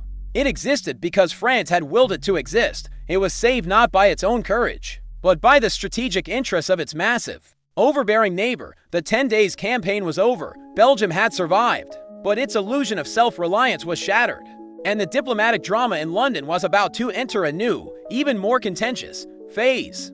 The smoke had barely cleared from the 10 Days Campaign, and the last French soldier had barely crossed back into France when the diplomats in London reconvened, and they were grumpy. King William's little adventure had made them all look like fools. He had unilaterally torn up their armistice, ignored their authority, and nearly dragged the entire continent into a war, all because he didn't like the terms of the divorce settlement. The sympathy that the Dutch king might have enjoyed from the conservative powers was now completely gone. He was no longer seen as a victim. He was seen as a reckless troublemaker. Belgium, on the other hand, had played its hand perfectly, if accidentally. Yes, its army had collapsed in a spectacular display of incompetence, but that only reinforced their narrative. They were the small, plucky victim, bullied by their larger neighbor. Their military humiliation turned into a diplomatic triumph. They now had the full sympathy of the conference and, more importantly, a French IOU for saving their skin. The balance of power at the negotiating table had shifted dramatically. Lord Palmerston, furious at the French intervention, but even more furious at the Dutch provocation that caused it, decided that this mess needed to be settled once and for all. The old Treaty of the 18 Articles, the one King William had refused to sign, was officially tossed into the fireplace. That deal was dead. It was time to write a new one, a final one. And this time, there would be consequences. The result was the Treaty of London, better known as the Treaty of the 24 Articles, finalized in October 1831. And if King William didn't like the last treaty, he was going to absolutely despise this one. It was a masterclass in diplomatic punishment. First, territory. This was the big one. The old treaty had been vague and rather generous to the Dutch king regarding the status of Luxembourg and Limburg, to large provinces with mixed populations. The new treaty brought out a very sharp knife and simply split them. The French-speaking western part of the Grand Duchy of Luxembourg was handed over to Belgium, becoming the modern Belgian province of Luxembourg. The smaller, eastern part, centered on Luxembourg City, would remain a Grand Duchy, technically independent, but still ruled personally by the King of the Netherlands. The same thing happened in Limburg. The province was partitioned, with the key fortress city of Maastricht remaining Dutch, but the rest being divided. This was a bitter pill for William. He had launched an invasion to regain all of Belgium and had ended up losing half of his own ancestral lands, necks, money, the national debt. That old point of contention was recalculated. The Belgians still had to take on a significant chunk of it, but the proportion was slightly reduced. More importantly for Belgium's economic future, the treaty guaranteed free navigation of the Scheldt River, ensuring access to the vital port of Antwerp. The Dutch were allowed to levy a toll, which was annoying, but they could no longer blockade the river, which was a huge relief for Belgian commerce. But the most significant part of the new treaty was a brand new concept, a geopolitical invention designed to solve the Belgian problem forever. Belgium was to be declared a perpetually neutral state. Its independence and neutrality would be formally placed under the protection and guarantee of the 5 great powers. This was the core of the deal. Belgium was forbidden from ever entering into a military alliance. In return, Britain, France, Austria, Prussia, and Russia all solemnly swore to defend its neutrality if it were ever violated. It was a get-out-of-war-free card, backed by the biggest armies in Europe. This clause was designed to reassure everyone. It reassured Britain that Belgium would never become a French military puppet. It reassured the other powers that Belgium would not be a launch pad for revolutionary chaos. It turned the new country from a potential problem into a harmless, neutralized buffer zone. The Belgian government, still smarting from its military humiliation, looked at the treaty and swallowed hard. They hated losing parts of Luxembourg and Limburg, which they considered integral parts of their nation.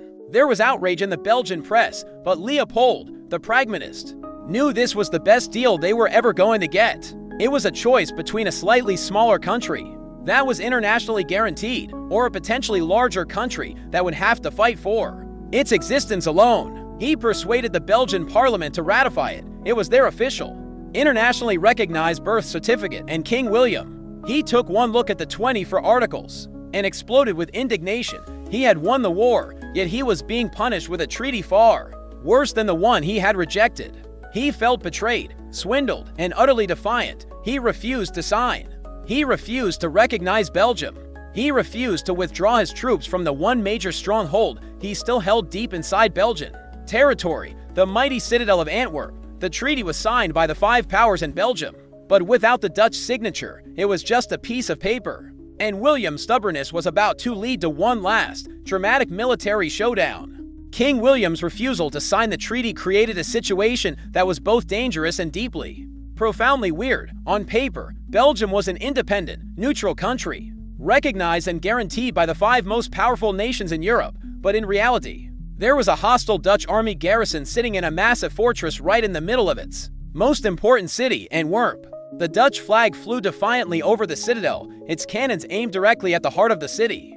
It was like having your angry, divorced ex-spouse refuse to move out of the master bedroom. It made for a very tense living situation. For more than a year, this bizarre standoff continued. The diplomats tried everything. They sent sternly worded letters. They threatened sanctions. Britain and France even imposed a naval blockade on Dutch ports, hoping to squeeze William economically. But the Dutch king was a man of phenomenal, almost geological, stubbornness. He held firm, believing that the alliance between the liberal powers of Britain and France was unnatural and would eventually collapse. He thought if he just waited long enough, the conservative powers of the East would come to his rescue. He was playing a long game, and the citizens of Antwerp were his hostages. By the autumn of 1832, Britain and France had had enough. Diplomacy had failed. Economic pressure had failed. King William was not going to be reasoned with. There was only one option left: forcible eviction. In a landmark move, the two historical rivals, Britain and France, agreed to act together as military allies to enforce the Treaty of London. This was the brand new Entente Cordial in action. The plan was simple and overwhelming. The British Royal Navy would form a tight blockade of the Dutch coast, ensuring no help could get in or out, and the French army would be sent in to deal with the citadel. So, for the second time in just over a year, a massive French army marched across the Belgian border. It was Marshal Gerard again, the hero of the 10 Days campaign. And this time he was bringing the big toys. He had an army of nearly 70,000 men, and most importantly, a train of the largest, most powerful siege cannons in existence. This wasn't a rapid deployment force, this was a demolition crew. The commander of the Dutch garrison in the citadel was General David Hendrik Chas. He was a 67-year-old, grizzled veteran of the Napoleonic Wars, and he was every bit as stubborn as his king. He had about 5,000 men and plenty of supplies. When the French arrived and politely demanded his surrender, he politely told them to get lost. He was under orders from his king to hold the fortress, and that's exactly what he intended to do. What followed was the last great, textbook siege of the 19th century. It was a slow, methodical, and brutally scientific affair. The French engineers, the best in the world, began digging an elaborate network of trenches in the frozen November mud, creeping closer and closer to the citadel's walls under the cover of darkness. The French artillery batteries were assembled, colossal cannons that could hurl shells powerful enough to shatter thick stone walls. The siege of Antwerp became a major European media event. Journalists, foreign military observers, and even curious aristocrats traveled to Belgium to watch the show from a safe distance, picnicking on nearby hills as the cannons roared. On December 4th, the bombardment began. For nearly 3 weeks, day and night, the French guns pounded the Dutch fortress relentlessly. It was a deafening, earth-shaking spectacle. The Dutch defenders fought back with incredible courage, their own cannons returning fire. But they were hopelessly outmatched. The French artillery was just too big, too numerous, and too accurate. The thick walls of the citadel, once considered impregnable, were systematically being blasted into rubble. Inside the fortress, conditions became hellish. Buildings were collapsing, fires were raging, and casualties were mounting. General Chas held out for as long as he possibly could, but by December 23rd, the situation was hopeless. The French had breached the outer defenses and were preparing for a final, bloody assault that would have resulted in the massacre of his entire garrison. With his fortress in ruins and with no hope of relief, the old general accepted the inevitable. He surrendered. The French army marched in, the Dutch flag was lowered, and the Belgian tricolor was finally raised over the citadel of Antwerp. The last Dutch soldier on Belgian soil was now a prisoner of war. The fall of Antwerp was a massive victory. It was a military triumph for the French, a diplomatic triumph for the British, and a huge symbolic moment for the Belgians. It proved that the great powers were not bluffing. They would use force to uphold their guarantee of Belgian independence. The news was met with jubilation in Brussels and fury in The Hague. Surely, now King William would see reason and sign the treaty. Right? Wrong. He was still just as stubborn. But his last military foothold was gone, and his kingdom was about to enter a long, strange period of political limbo. The fall of Antwerp should have been the end of it. The last military question had been answered with a massive French artillery barrage. The Treaty of London, signed by all the great powers, sat waiting. Any rational leader would have looked at the situation: total military defeat, complete diplomatic isolation, a naval blockade, and a ruined fortress, and concluded that the game was up. But King William I was not just any leader. He was a supernova of stubbornness, a black hole of refusal. His response to this final, crushing defeat was to simply say no. He still refused to sign the treaty. He still refused to recognize Belgium. So began one of the strangest periods in European history, a 6-year-long political cold shoulder of epic proportions. From 1833 to 1839, the Netherlands and Belgium existed in a state of suspended animation. They were not actively shooting at each other, but they were technically still at war. It was the world's most awkward, protracted, and expensive divorce. William refused to sign the papers. So even though everyone had moved into separate houses, the legal and financial mess was left to fester. This was William's new strategy, a policy the Dutch called volharding, or perseverance. It was, essentially, a national-level sulk. His logic was that he could win a war of economic attrition. He knew that the new Belgian state was fragile. He also knew that maintaining a large, modern army on a permanent war footing was ruinously expensive. His bet was that the Dutch economy, with its established trade and colonies, could handle the strain better than the nascent Belgian one. He believed he could bankrupt the revolution. If he just held out long enough, the Belgians would come crawling back, begging for a better deal, maybe even for reunification. It was a strategy born of pure, undiluted spite. So, for 6 years, the border between the Netherlands and Belgium was an armed camp.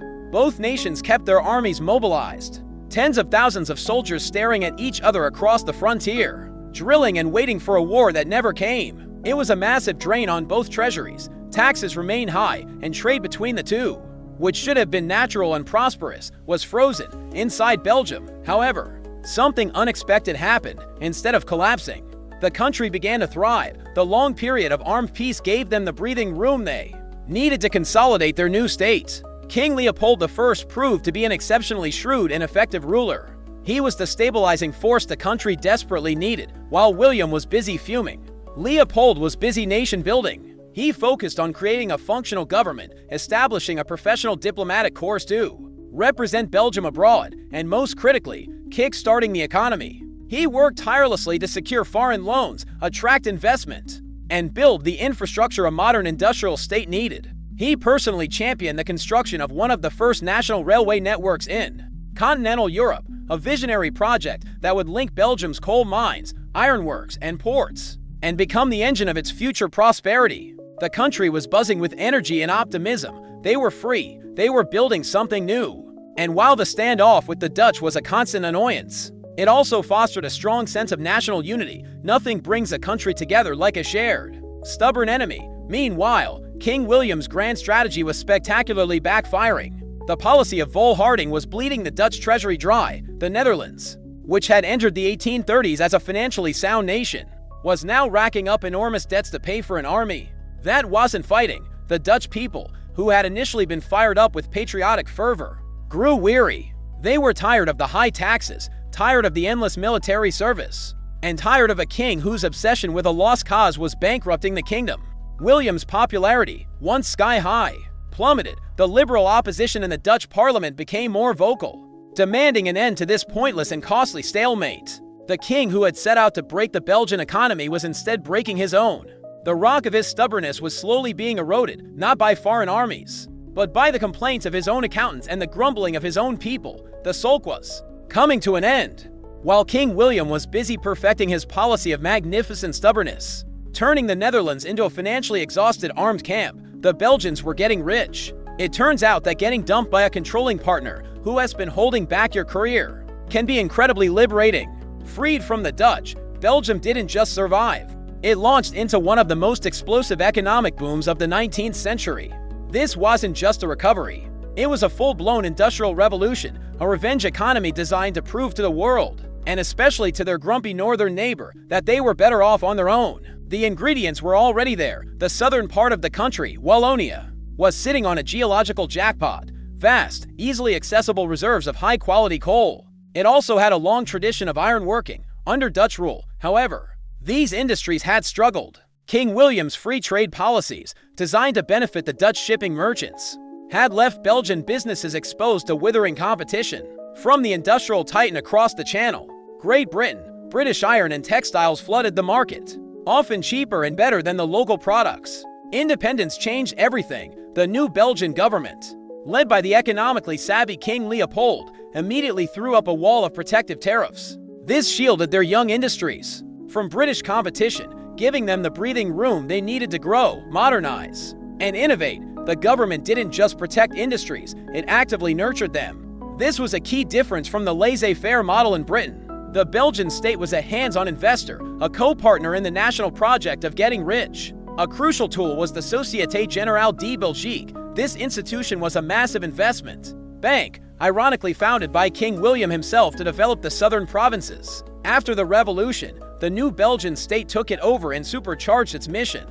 The Société Générale became a financial powerhouse, pouring millions of francs into building new coal mines, iron foundries, and textile mills. It was the venture capital fund for an entire nation. The boom was driven by a holy trinity of coal, iron, and railways. The coal mines of Liege and Charleroi were modernized, their output soaring to fuel the factories and steam engines of the continent. The iron industry was revolutionized by men like John Cockerill, a brilliant English industrialist who had set up a massive ironworks in Serine, near Liege. He brought British technology, coke-fueled blast furnaces, steam engines, and advanced machinery to Belgium, turning his company into one of the largest and most innovative industrial complexes in the world. They weren't just making iron. They were building the machines that powered the revolution itself. But the real game changer, the project that tied it all together, was the railways. King Leopold was obsessed with them. He saw that a modern rail network was the key to unlocking the country's potential. He personally lobbied and pushed the Belgian parliament to fund a state-owned railway system, a radical idea at the time. In May 1835, the first steam-powered public railway in continental Europe was inaugurated, running between Brussels and the nearby city of Mechelen. It was a sensation.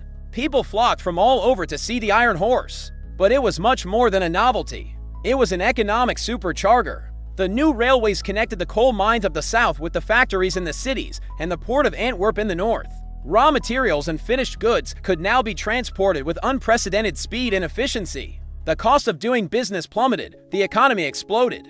Belgium rapidly became the most industrialized nation in the world on a per capita basis, second only to Great Britain in absolute terms. It was a staggering achievement for a tiny country that hadn't even existed a decade earlier. This economic miracle was the final nail in the coffin of King William's strategy. He had bet on bankrupting Belgium. Instead, he watched as it became an economic powerhouse, its factories churning out wealth, while his own kingdom sank deeper into debt. To pay for his pointless military standoff, the Belgians weren't just surviving.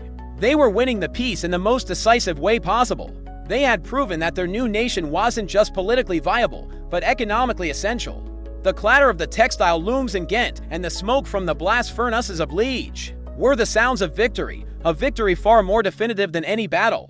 By the late 1830s, King William I was a man on an island, and the island was shrinking fast. His policy of volharding was an abject failure. The Belgian economy was roaring, a powerhouse of the new industrial age. His own Dutch economy was sputtering, suffocated by a mountain of debt from endless military mobilization. The merchants of Amsterdam, the bedrock of Dutch prosperity, were screaming for an end to the conflict and a resumption of trade. The liberals in his own parliament were no longer politely suggesting a change of course, they were openly demanding it. The Dutch people were sick of it all. The king's magnificent stubbornness had curdled into a national embarrassment. Finally, in 1838, the dam of royal pride broke.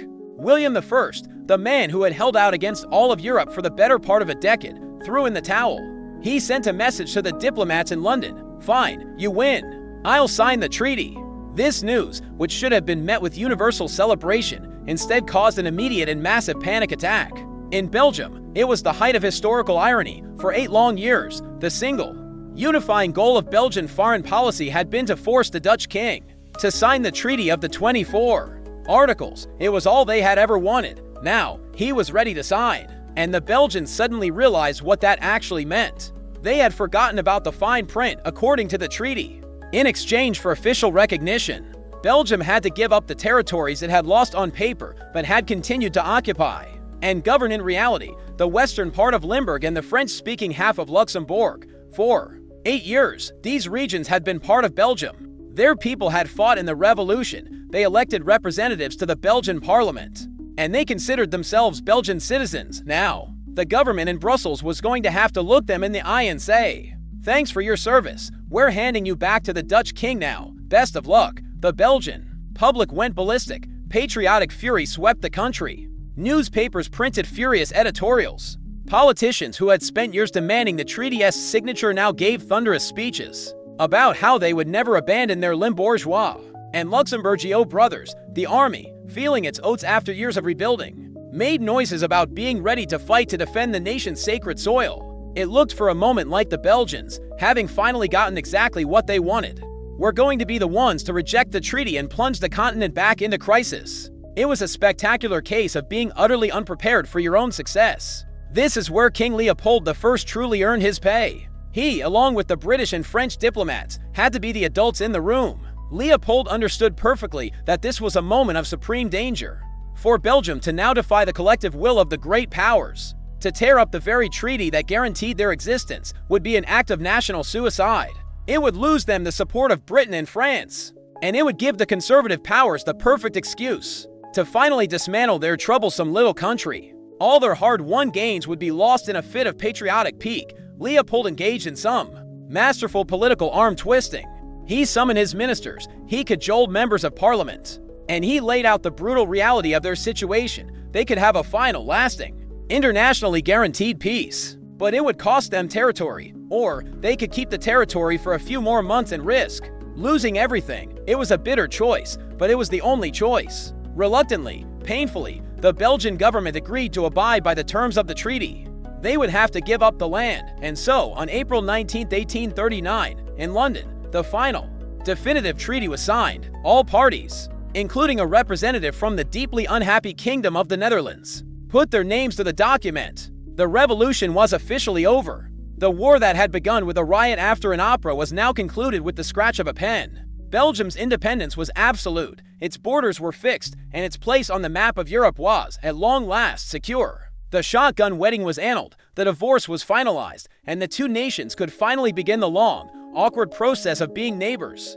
The Treaty of London of 1839 was a masterpiece of 19th-century diplomatic problem-solving, which is to say it was a messy pragmatic compromise that pleased no one entirely, but was just about acceptable enough to stop a war. While it drew a firm border between Belgium and the Netherlands, it left behind a collection of weird geopolitical loose ends. The strangest and most consequential of these was the Luxembourg question. To understand this mess, you have to rewind a bit. The Grand Duchy of Luxembourg had never technically been part of the Netherlands. It was a separate state, a member of the German Confederation, which was the loose collection of states that succeeded the Holy Roman Empire. King William I was its Grand Duke, but he held this title in a personal union, meaning he wore the hats. He was King of the Netherlands and, separately, he was Grand Duke of Luxembourg. It was a historical oddity, a relic of feudal arrangements that made perfect sense in the 17th century and no sense at all in the 19th. When the Belgian Revolution kicked off in 1830,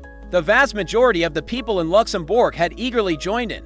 They were mostly French-speaking Catholics, and they felt far more kinship with the Belgians in Brussels than with the Dutch in The Hague or the Germans in Frankfurt. They fought in the Revolution, considered themselves part of the new Belgian nation, and sent delegates to the Belgian National Congress. For all practical purposes, from 1830 to 1839, Luxembourg was part of Belgium, but the great powers, especially Prussia and Austria, could not let this stand. The city of Luxembourg was home to one of the most powerful fortresses in Europe, the Gibraltar of the North, and it was garrisoned by Prussian troops as part of the German Confederation's defense system. Allowing it to become part of Belgium, which was seen as a client state of France, was out of the question. So, the diplomats in London did what 19th-century diplomats always did when faced with a complex problem. They got out a map and a ruler and cut it in half. The Treaty of 1839 enacted what is now known as the Third Partition of Luxembourg. The larger, western, and primarily French-speaking portion of the duchy was officially ceded to Belgium. To this day, it is the province of Luxembourg, the biggest and most sparsely populated province in the country. The Belgians got to keep a big chunk of the land and the people who had wanted to join them the smaller, eastern, and primarily German-speaking portion, which included the powerful fortress, was to remain as the Grand Duchy of Luxembourg. It would stay in a personal union with the Dutch king and remain a member of the German Confederation, complete with its Prussian garrison. This decision was made with a complete and total disregard for the wishes of the people living there. They were now cut off from their revolutionary brethren and left as citizens of a bizarre half-sovereign rump state, ruled by a king they didn't want garrisoned by a foreign army, and with an economy now severed from its traditional markets. This solution was a classic case of kicking the can down the road. It solved the immediate Belgian problem by creating a long-term Luxembourg problem. The new, smaller Grand Duchy was left in a state of permanent vulnerability. It was a tiny, strategically vital piece of real estate wedged between two increasingly hostile superpowers, France and Prussia, and sure enough, this unresolved question came back to bite Europe just a few decades later. In 1867, the French Emperor, Napoleon III, tried to buy Luxembourg from a cash-strapped Dutch king. Prussia, now the dominant power in Germany, flew into a rage at the prospect of the French controlling the great fortress. The two powers came to the brink of war over this tiny scrap of land, a crisis that was only averted by another international conference that declared Luxembourg a fully independent and neutral country. The clumsy compromise of 1839 had planted the seeds of a future conflict, neatly demonstrating that drawing lines on a map without a thought for the people or the politics involved is a terrible way to build a lasting peace. It was a temporary fix that guaranteed future trouble.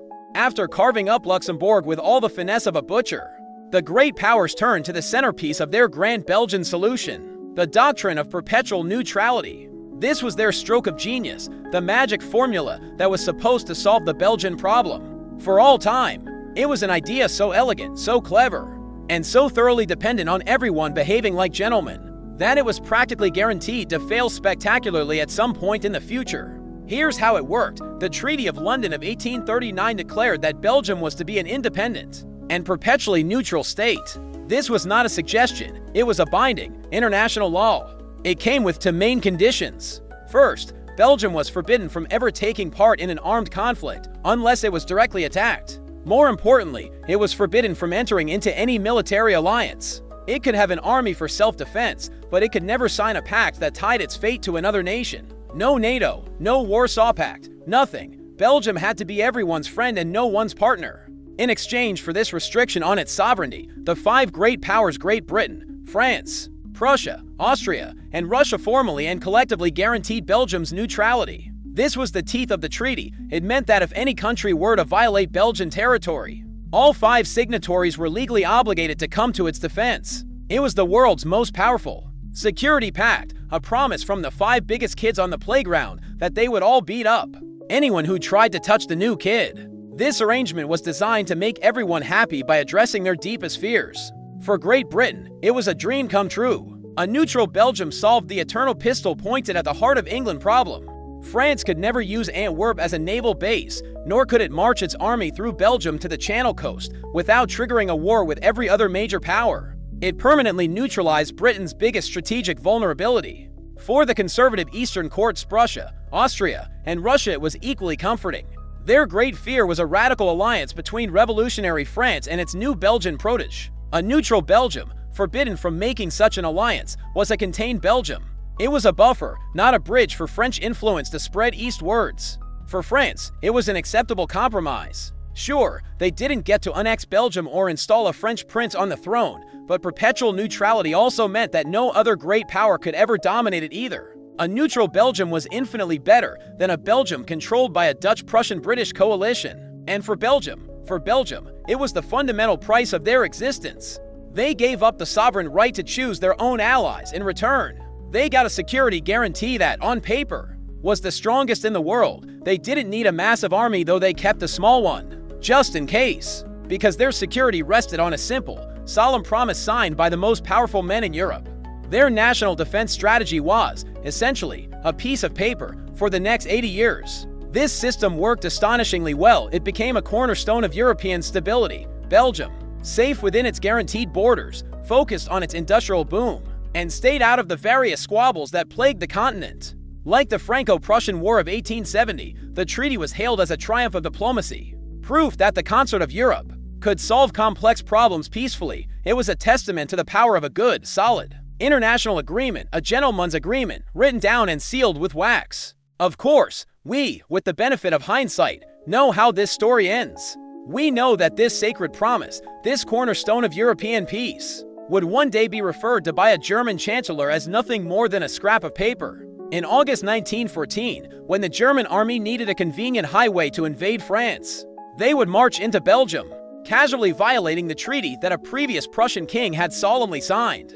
And we know that Great Britain, looking at that same scrap of paper, would decide that the promise still mattered and would declare a war that would consume the world. The guarantee of Belgian neutrality, the brilliant solution of 1839, would become the direct trigger for the cataclysm of the First World War. But for now, in the sunlit optimism of the 1840s, it was the greatest promise in the world, and nobody could imagine it would ever be broken.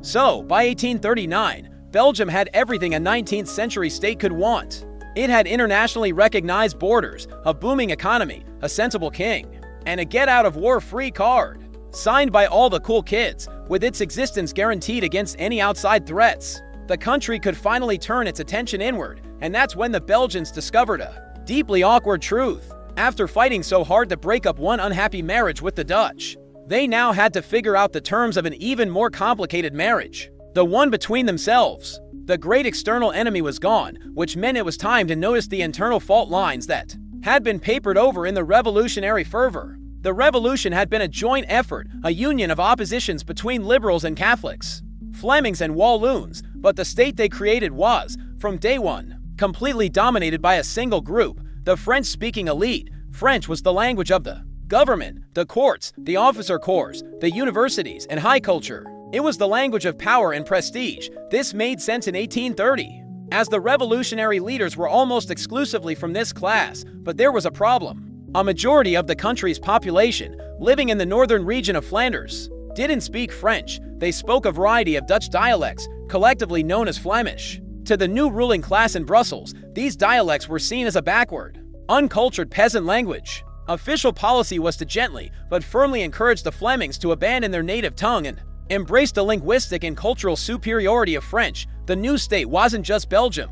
It was, in effect, a little slice of France that had been tacked onto Flanders. This, predictably, did not go over well in the 1840s. A quiet, cultural awakening began in Flanders. It was led by poets, novelists, and historians who looked at the new state and felt they were being erased. This was the start of the Flemish movement, or Vlaams Beweging. It began as a literary project. A writer named Hendrik Conscience wrote a hugely popular historical novel called The Lion of Flanders, Die Leeuw van Vlaanderen, a romantic epic about a Flemish victory over the French king. In the Middle Ages, the book's message was unsubtle. The Flemish people had a glorious, heroic history of their own, and a language worth celebrating and preserving.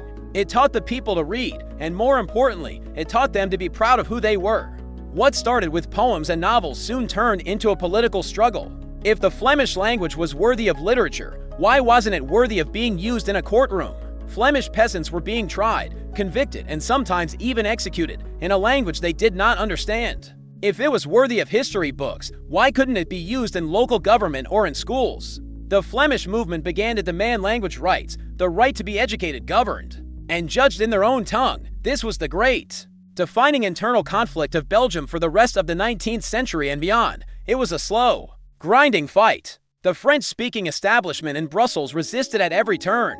They saw the movement not as a just quest for equality, but as a threat to the unity of the new state. To them, Belgium was a French-speaking concept, and to promote Dutch was seen as provincial, divisive, and suspiciously pro-Netherlands. While this linguistic battle was heating up, the Belgian state was also trying its best to create a unifying national identity out of thin air. They needed a shared story that both communities could buy into. They promoted the symbols of the new state, the flag, the national anthem La Brabançon, and the monarchy, with King Leopold I carefully positioning himself as a king above the linguistic fray, a unifying father to all Belgians. They built grand public buildings in Brussels to project an image of national power and permanence, and they celebrated the 1830 revolution as the nation's founding myth. A heroic moment when all Belgians, regardless of language, rose up together to cast off the foreign yoke. But the contradiction at the heart of the state remained. Belgium was officially one nation, but it was culturally and linguistically too. Throughout the 19th century, the state was a success. It was stable, prosperous, and peaceful. But under the surface, the two communities were slowly drifting apart, building their own separate news, papers, cultural societies, and eventually, political parties. The Belgian identity was real, but it was a thin layer of plaster over a much deeper divide. They had created a country, but the difficult, ongoing project of creating a truly unified people had just begun. So, what was the big picture takeaway from this whole chaotic, dramatic, and frequently absurd affair? Why does a revolution started by a show tune in a small corner of Europe still echo in the history books? Because the Belgian Revolution of 1830 wasn't just a local dispute. It was a thunderclap that announced the arrival of one of the most powerful and disruptive forces of the modern world, nationalism. Its first and most important legacy was simply that it worked. In the Great Revolutionary Wave of 1830, uprisings erupted all over Europe. The Poles rose up against the Russians, Italian nationalists rose up against the Austrians. But where those other revolts were brutally and systematically crushed, the Belgians succeeded.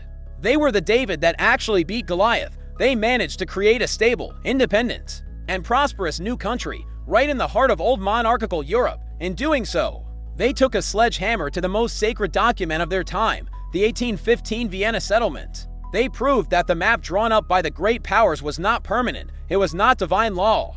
It was just a piece of paper that could be torn up by ordinary people with enough courage and a few good barricades. This made Belgium a potent symbol for every other stateless nation in Europe. For the Irish dreaming of freedom from Britain, for the Hungarians chafing under Austrian rule, for the Poles being crushed by the Tsar, Belgium was the proof of concept. It was the shining example that, yes, a small people with a distinct identity could win its freedom from a great empire. The combination they used: a fiery popular uprising on the streets, followed by shrewd and pragmatic diplomacy in the corridors of power, became a kind of blueprint for 19th century national liberation movements. The revolution also cemented the power of cultural identity in politics. We started this story at an opera, and it's fitting that this is a core part of its legacy. The uprising wasn't just about taxes or political representation. It was about a deeper feeling. We are not like you. It was about the French-speaking elite's cultural cringe at Dutch rule, and the fierce Catholicism that felt threatened by a Protestant king. The hastily stitched flag, the patriotic songs, the celebration of a distinct local history. All of it reinforced the idea that a nation is not just a territory on a map, but a community bound by a shared culture, language, and memory. The Romantics of the era loved this. It was the spirit of the people made manifest. A story so perfect it could have been an opera itself. Furthermore, the state they built became a model in its own right. The Belgian Constitution of 1831 was a masterpiece of 19th century liberalism. It created a constitutional monarchy, where the king reigned but did not rule, a system where power truly rested with an elected parliament. It guaranteed rights and freedoms that were, at the time, radical. For decades, liberals and reformers across Europe would look to the Belgian Constitution as the gold standard, a perfect balance of liberty and order. Finally, the whole crisis set a new pattern for European diplomacy. The old way of dealing with a revolution was to send in the armies and crush it, no questions asked. The Belgian affair showed a new way. The London Conference was a messy, exhausting, and often ridiculous process, but it worked. It contained a crisis that could easily have spiraled into a full-scale European war. It showed that the concert of Europe could, when necessary, adapt. It could manage change, however grudgingly, rather than just suppress it. It was a precedent that would be followed for other crises throughout the century. So, the legacy of the Opera Riot was immense. It was a successful revolution in an age of failed ones. It was a beacon of hope for nationalists everywhere. And it was a lesson in the explosive power of an idea. It proved that a nation could, quite literally, sing itself into existence. A single night of musical theater had redrawn the map, created a country, and changed the course of European history. Never underestimate the power of a good song. So, after all that, the riots, the treaties, the battles, the stubborn kings, and the frantic search for a new one, we come back to the fundamental question we ask on this show. Why did they do that? Why did a minor riot after an opera night spiral into a full-blown, successful, nation-creating revolution that redrew the map of Europe? Was it really all because of a song? Well, no, but also, kind of. Yes, the opera was the match. But the room was already filled with gasoline and dynamite. The Belgian Revolution happened because a series of powerful ingredients, marinating for 15 years, were combined in exactly the right order to create a political explosion. First, you had the flawed foundation. The United Kingdom of the Netherlands was a diplomatic fantasy, cooked up by a bunch of aristocrats in Vienna who cared more about neat-looking borders than they did about the people living inside them. It was a shotgun wedding between two partners who had nothing in common and didn't even like each other. The Dutch were Protestant traders who spoke Dutch. The Belgians were Catholic industrialists who spoke French and Flemish. They had different histories, different economies, different religions, and different languages. Forcing them into one country wasn't creating a strong buffer state. It was locking the cats in a bag and hoping they'd become friends. It was never ever going to work in the long run. Second, you had the catalyst of a truly terrible manager. King William I wasn't an evil tyrant, but he was a world-class micromanager who was completely tone-deaf to the culture he was trying to rule. His policies were a masterclass in what not to do. He systematically alienated every single influential group in the South. His language laws infuriated the French-speaking lawyers and politicians. His religious meddling enraged the powerful Catholic Church and the devout masses. His tax policies annoyed the industrialists and burdened the poor. He wasn't just a foreign ruler. He made it personal. He insulted their culture, their faith, and their identity. He took a population that was merely annoyed about a political union and made them feel fundamentally disrespected. Third, you had the inspirational spark from next door. The July Revolution in Paris was the crucial missing piece. It was a live demonstration, in real time, that kings could be toppled. It shattered the illusion of permanence that the Holy Alliance had tried to create. It gave the Belgians a blueprint, and more importantly, it gave them permission to dream. Suddenly, overthrowing the government wasn't a crazy, radical fantasy. It was something their neighbors had just accomplished in 3 days. It lowered the psychological barrier to rebellion from impossible to let's give it a shot. And finally, you had the perfect, unpredictable, and ridiculously theatrical trigger. That's where the opera comes in. La Mue di Pratici was the right piece of art at the exact right moment. It took all the vague, simmering feelings of discontent, all the political frustration and cultural resentment, and focused it into a single, white-hot emotional point. The aria Amour Sacre de la Patrie was a lightning rod. It gave the crowd in the theater a shared, transcendent experience and a simple, powerful slogan. It pushed them out of their seats and into the streets, where their elite political anger merged with the economic anger of the working class waiting outside. The opera didn't create the grievances, but it gave them a soundtrack. So, why did they do that? They did it because their forced marriage was a failure. Their king was an autocrat who added insult to injury. Their neighbors showed them it was possible to get a divorce in a really good tenor. Gave them the final push they needed to storm out of the house and hire a lawyer. It was a perfect storm of political malpractice, cultural pride, and historical accident. It was, in short, pure drama, the kind history loves. And so, we've come to the end of our ridiculously dramatic tale. The result of all this chaos, a brand new country called Belgium, wedged awkwardly into Europe with a neutrality guarantee that worked perfectly right up until the moment it catastrophically didn't.